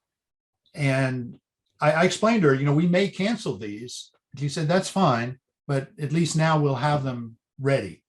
One of the issues was that we really wanted, our first preference was to have this be at the library in the new conference room space that they have there, but Right. it isn't ready. And Right. We don't know if it'll be ready. Right. So that's why, and there was also, I heard from Brad, I'm not sure, Brad, who you heard this from. I think it was maybe the assistant superintendent, I forget her name, but that she was discouraging, or he was unsure of whether the schools would be available for anything at that time. And so while I kind of hoped to get the Willard Auditorium, and I suppose we might still could, I wanted a bird in hand, and we have that with Harvey Wheeler. And can we confirm the date? Your spreadsheet Yes, there the 11th. indicates 11th of May, and this here indicates Yeah, it's the It is 11th. the 11th. Okay, just confirm because somehow I saw the 18th of May. Yeah, The other Yeah. thing I might do. What is it, Jerry? Is it 11th or the 8th? The 18th? it's the 11th. Okay. When you have the title as Your Sustainable Home Now, you might have a subtitle of it being something like a conversation about home sustainability. But don't Okay. lead by calling it Your Sustainable Home Now, but it's really a conversation, a led conversation or a dialogue. I would even, you could strengthen that a lot. Because we shouldn't underestimate how hard it is going to be to get people out to all these events. And this one is one where, you're going to have to get interest. I think I think you have to build this as join the movement to find out what so many homes in Concord are doing or something, as opposed to let's have a conversation about sustainability in your home. Right. Well, let's. Hey, Brad, I can't remember. I didn't test if you have limits on characters for your various sections. No, You don't. Okay. no problem with that. Okay. Okay, Brad, that's a tremendous point. In the interest of time, because it's getting late,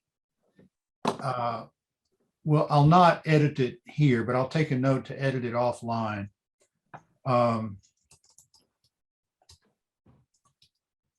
So, yeah, the title and the short description needs to be juiced up.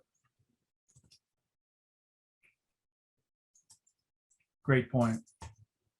We can also think about format a little bit more. This just came to me now, so I'll put it out there as an option, but we don't have to discuss it tonight.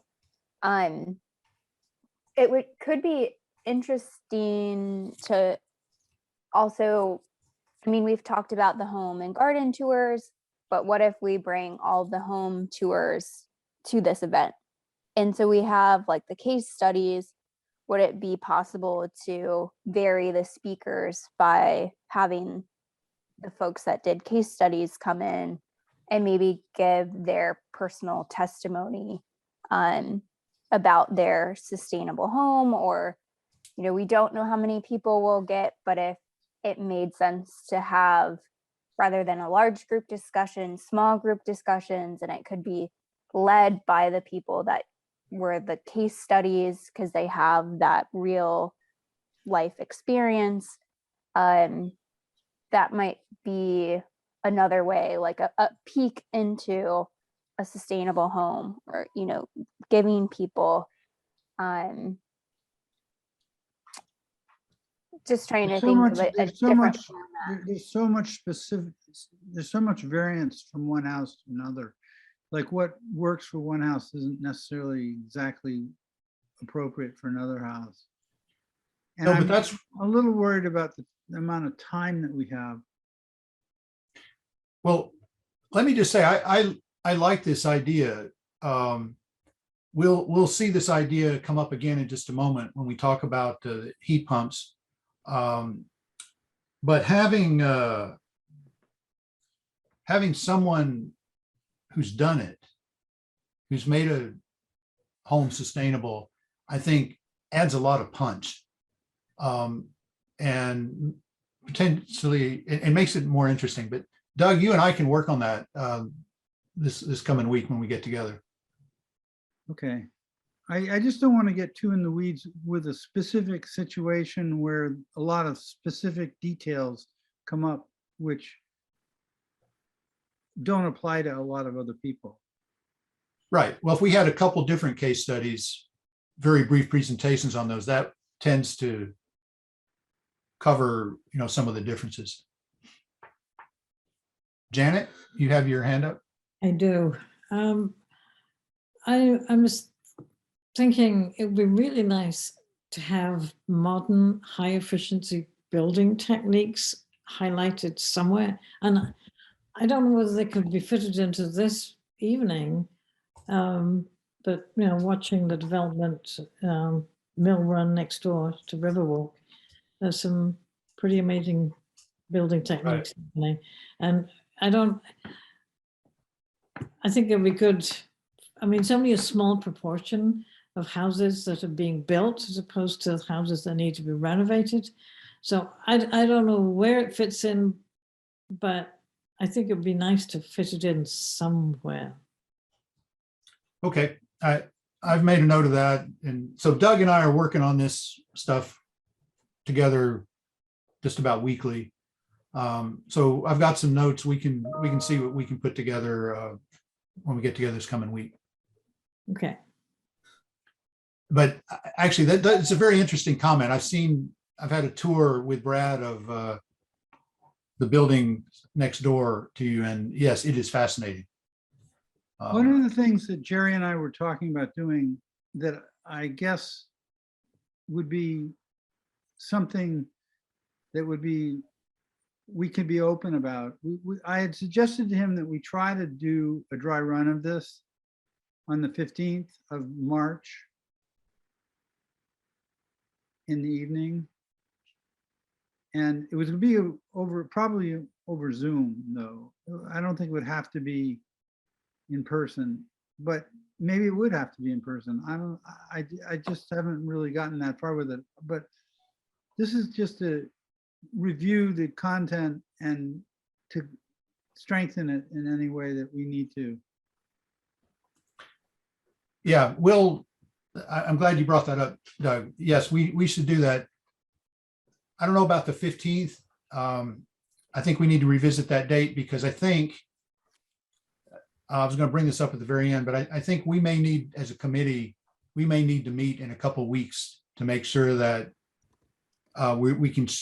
we're prepared to shift gears from defining these programs to beginning to promote them. But yeah, I think a dry run, a dress rehearsal, at least for this event, if not even of the others, is a good idea. Anything else on this event before we move to the next one? Okay.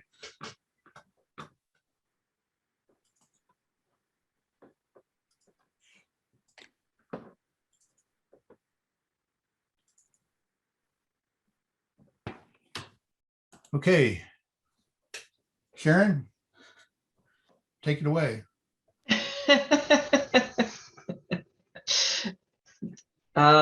Sorry, I didn't realize I was going to be expected to say anything.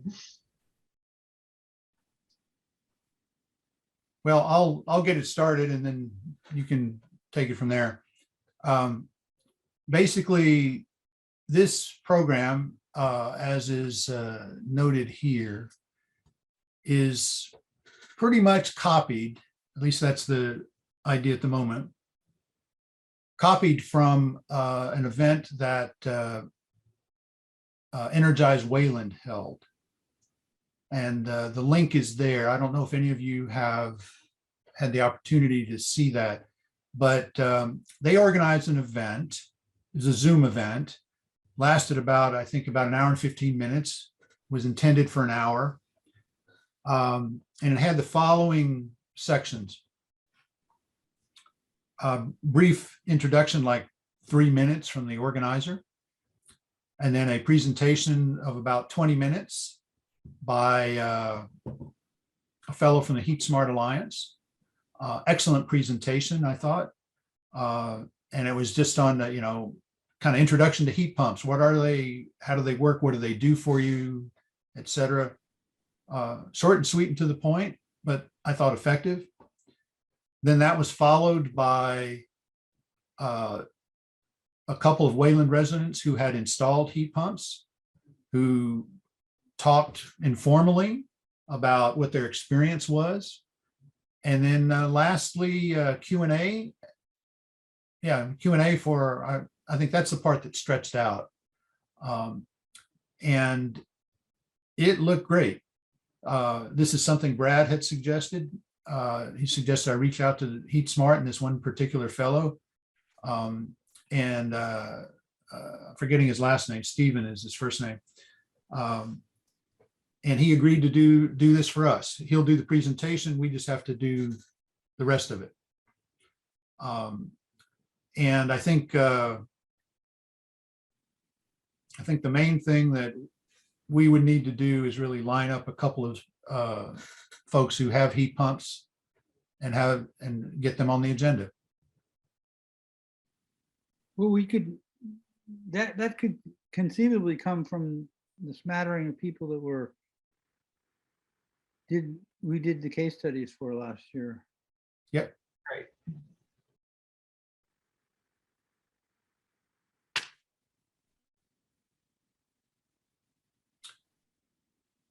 Any comments? Questions? Okay. So we'll move to the last one. Let's see. Where am I here?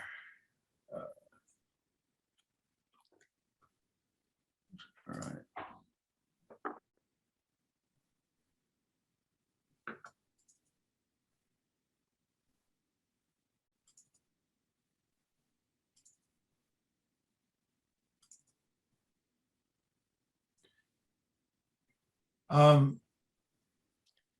Now, I'm not sure how accurate this one is. Janet, I took some liberties here to try and get something down on virtual paper. Have you been able to define this any better with the EV working group? We did talk about it at the last meeting of the working group. And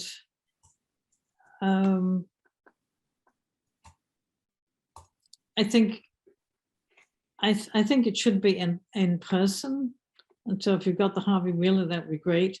I'm also thinking that if it's earlier, like 6 p.m., days are pretty long, it'll be daylight at 6 p.m. and we can have some cars outside. So if we start at 6 p.m. and people can just chat outside and then come in to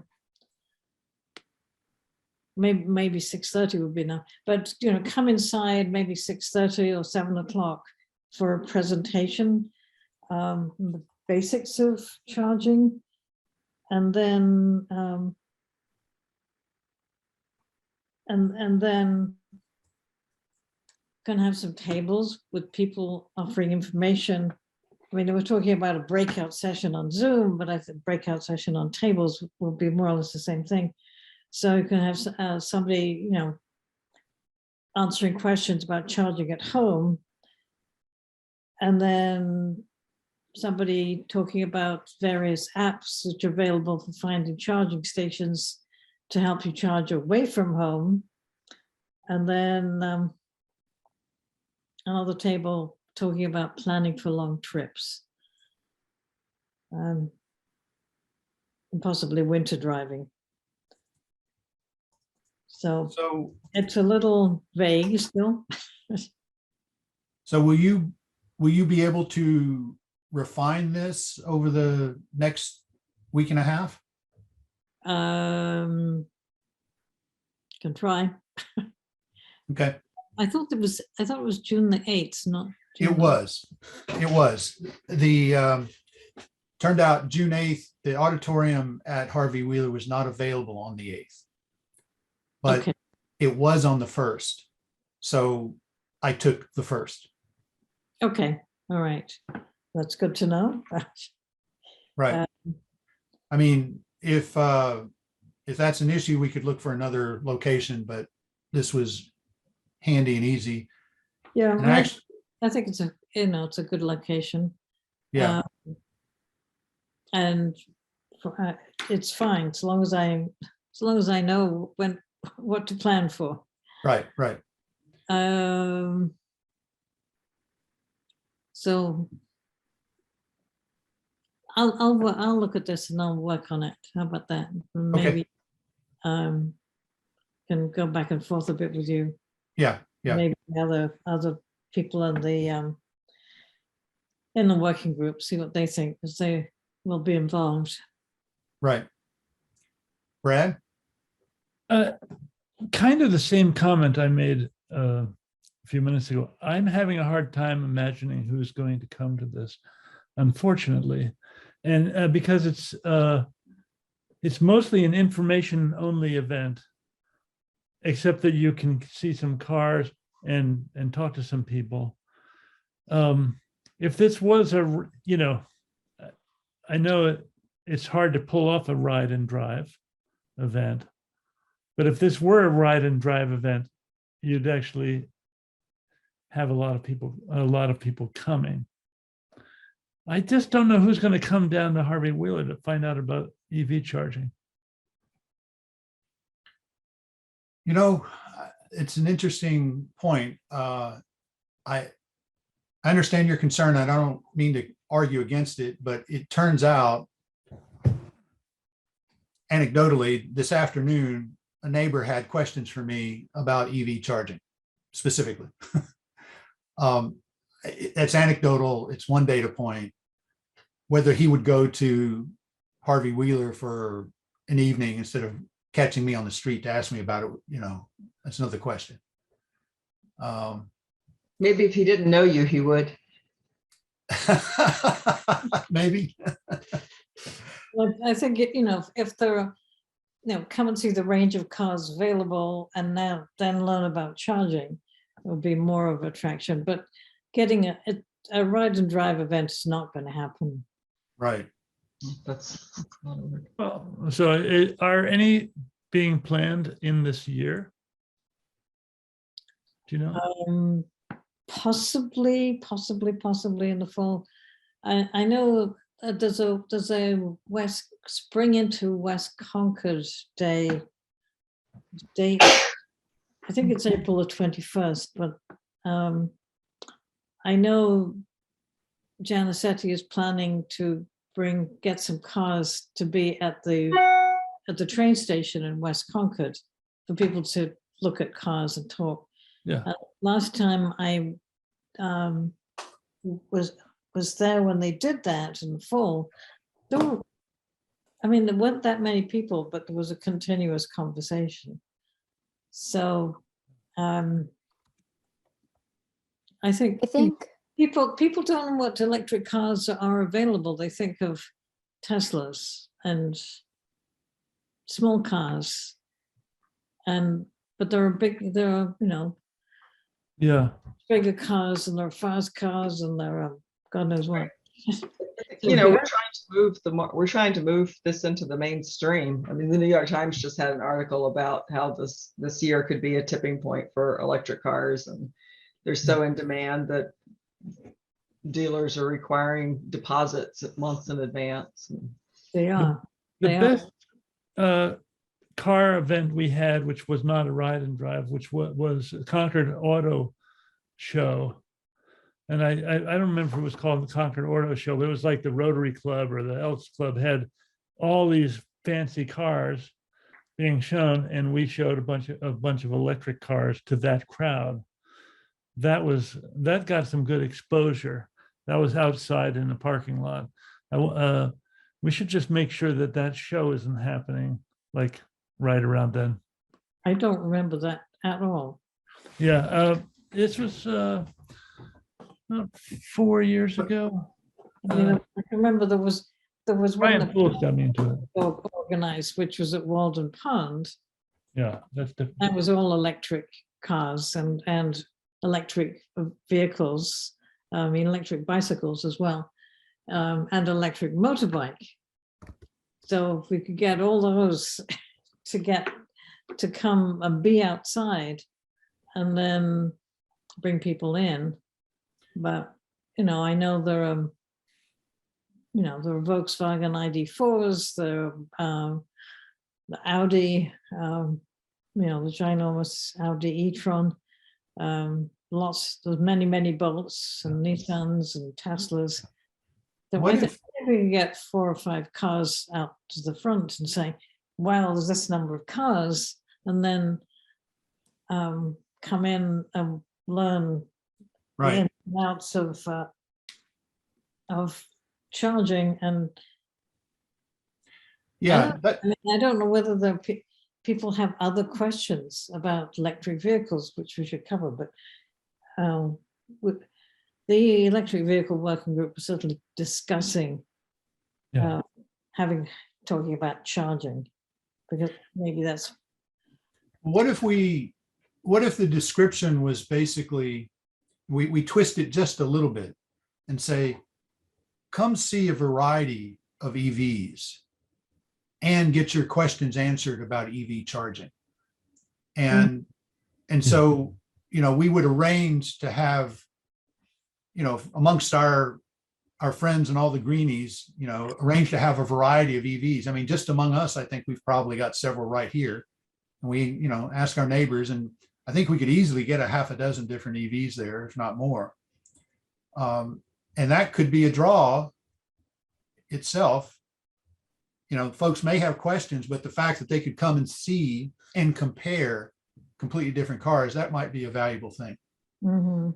And maybe even not focus on the word charging. I mean, Right. sort of assuming that that's going to be what a lot of the questions are about, but the questions won't be questions and answers won't be restricted to charging questions. It's questions like, can I get heat?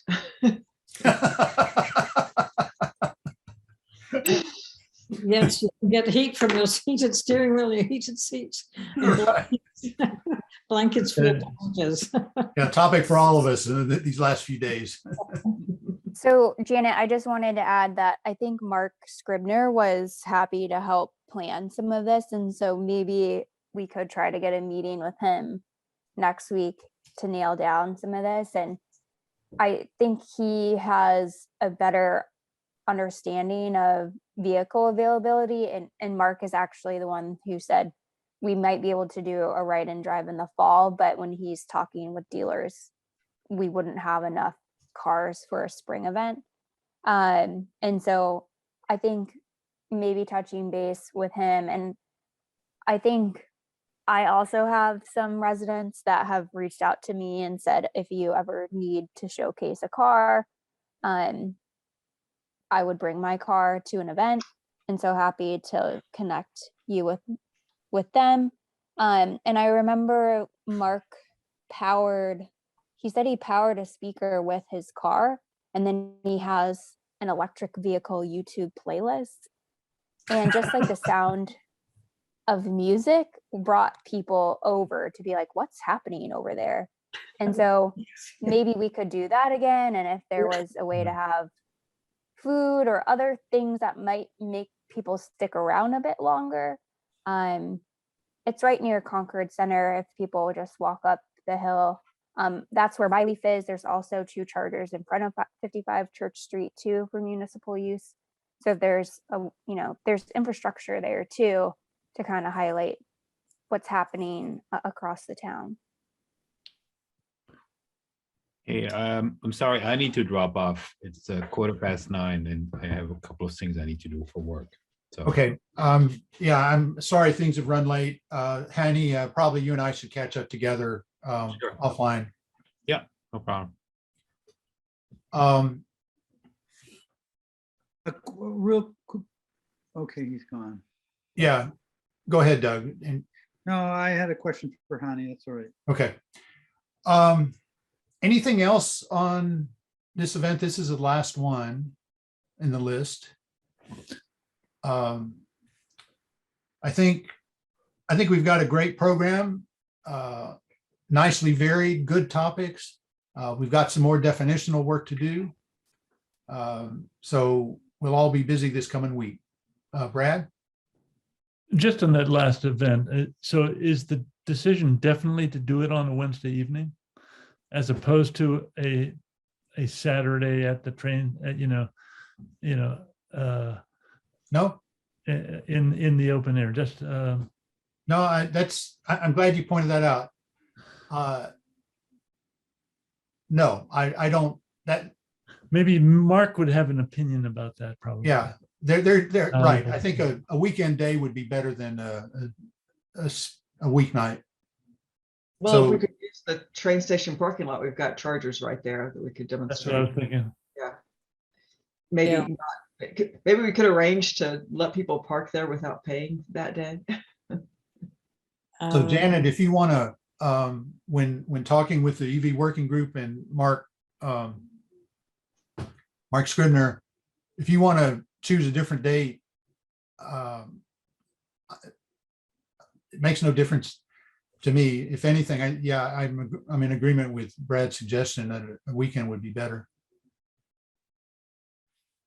I think so. I'm also thinking it'd be good to have some indoor space for the question and answer part. And so, I mean, Harvey Wheeler can be open at the weekends. I mean, we just get a key. Right. But having having it beside a charging station is, it's not there. But I don't think having the event at the West Concord train station. I mean, it's the MBTA who charges the parking there, I believe. And I don't think you can negotiate with them. Ticketing on a Saturday afternoon or whatever it is. But there are a few little spaces at the end where you could park for, says parking for 3 hours or something, you don't have to pay. And there's the 2 charges there. But I think it'd be better to be at the Harvey Wheeler, and you can just have pictures of the chargers. And I'm thinking, and there's one other thing I just thought about of charging. People need to know the difference between, Tesla's superchargers and charging for the rest of us. Yeah. Well, we could do it. So Harvey Wheeler's not open on the weekends, right? Is that? It's open on weekends if you arrange it. Yeah, Okay. you could always get a key for the meetings there. So I imagine you can Yeah. get a key for the weekend. So Yeah. So, I mean, having it in the auditorium at Harvey Wheeler is convenient because you can just step right outside the door and we could have various EVs lined up right there. I think that's very handy. and there's plenty of parking for Right. participants too. So, well, let's see if we can put a little stake in the ground. Instead of June 1st, what about the 4th? Does anyone have any concerns or know of any reason we couldn't do it on the 4th? Don't know of any reason. I won't be there, but that's okay. You won't be there. We'll miss you. So June 4th at 2 p.m. Sure, why not? I mean, we can change that, but just to put something in the stake in the ground. Yeah. I think that's a good stake. Okay, I will play around and edit this and change the title. Okay. Maybe your questions about electric vehicles instead of Right. just EV charging. And Okay. Jerry, you gonna check that Harvey Wheeler's available on Yeah. Thank you. Saturday? I'll do that I have to check. tomorrow. Mark Scribner is going to be available that day too, if he's willing to help. And he certainly has come out at weekends for the, the programs that CMLP has organized. Good. So he's always very enthusiastic. Great. Okay. Anything else on any of the events or on the sustainability series?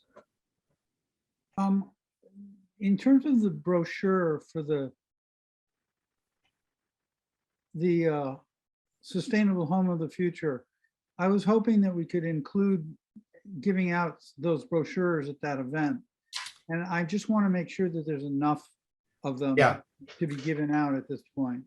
I'm glad you brought that up. I counted, I have 55 of them. Yeah. I probably have 10. My sense is that's not enough. There's a shorter flyer that's a one-pager that they give out in the library about it. It sort of supplants it, but it's not as good as the original one. Amanda, do you have any thoughts on printing more of these?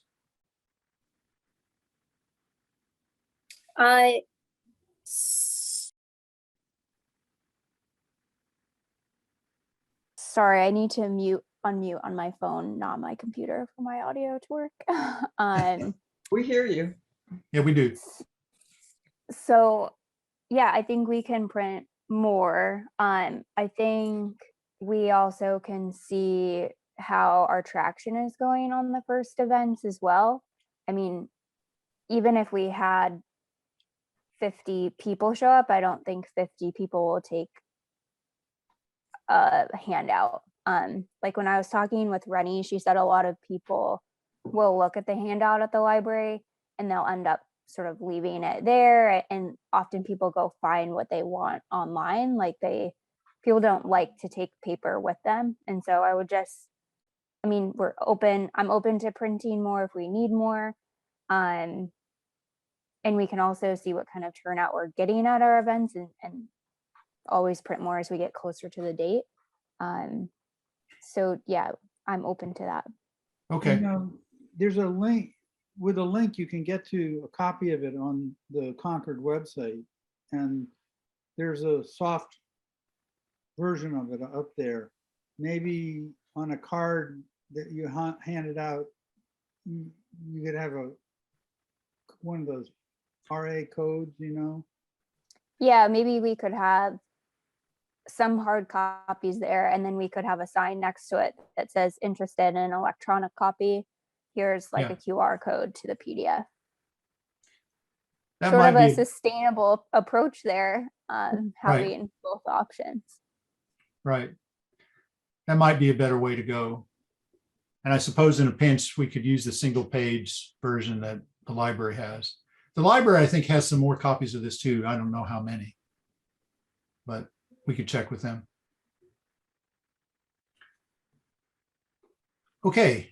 Any other final comments or questions?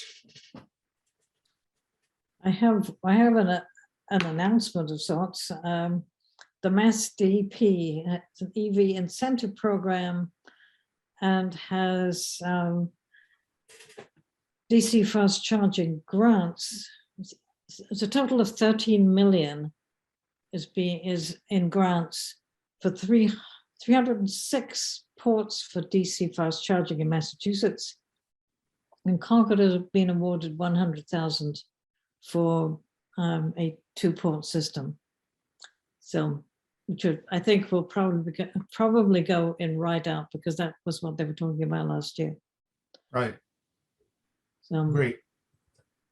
That's okay. Yeah, I would add to that's also in my director update, which I couldn't give because of my tech, but there is the link to that on the CAPS website, like we talked about last month. And so people want to go there. We also received a Green Communities grant.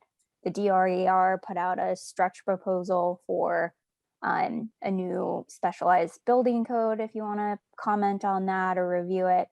So there's a lot of good stuff in there if you get a chance to read through, but those are a few of the top highlights. Okay. One last thing before we wrap up. I'm wondering if it would be good to have another CSEC meeting in 2 weeks. Normally we're meeting roughly once a month is what we regularly meet. I'm wondering if what people think about meeting in 2 weeks for the purposes of making sure we're synchronized and organized for what we need to do. Any thoughts, I could do it. objections? Can't do? Yeah, I'm going to be out of town on the 3rd. What date are you suggesting? That's a good question. What date am I suggesting? 2 weeks is March the 3rd, and I'm going to be away from March the 1st to March the 4th. Okay. The next meeting at the moment is scheduled for the 17th. So, yeah, 2 weeks would be the 3rd.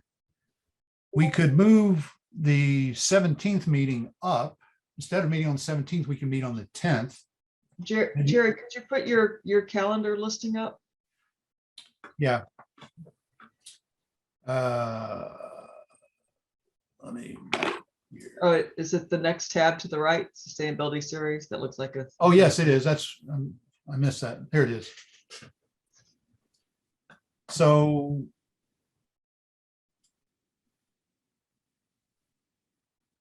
This is what's happening in March. The 3rd works for me. What about the 10th? I'll be out of town on the 10th. Okay, That works for me.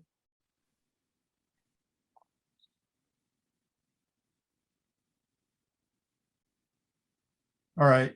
So the 3rd is a possibility for everyone except Janet. The 10th is a possibility for everyone except Karen.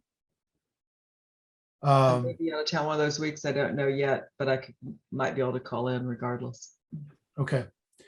All right. Not sure which one I'm going to angle for here. Probably the 3rd and leave the 17th where it is.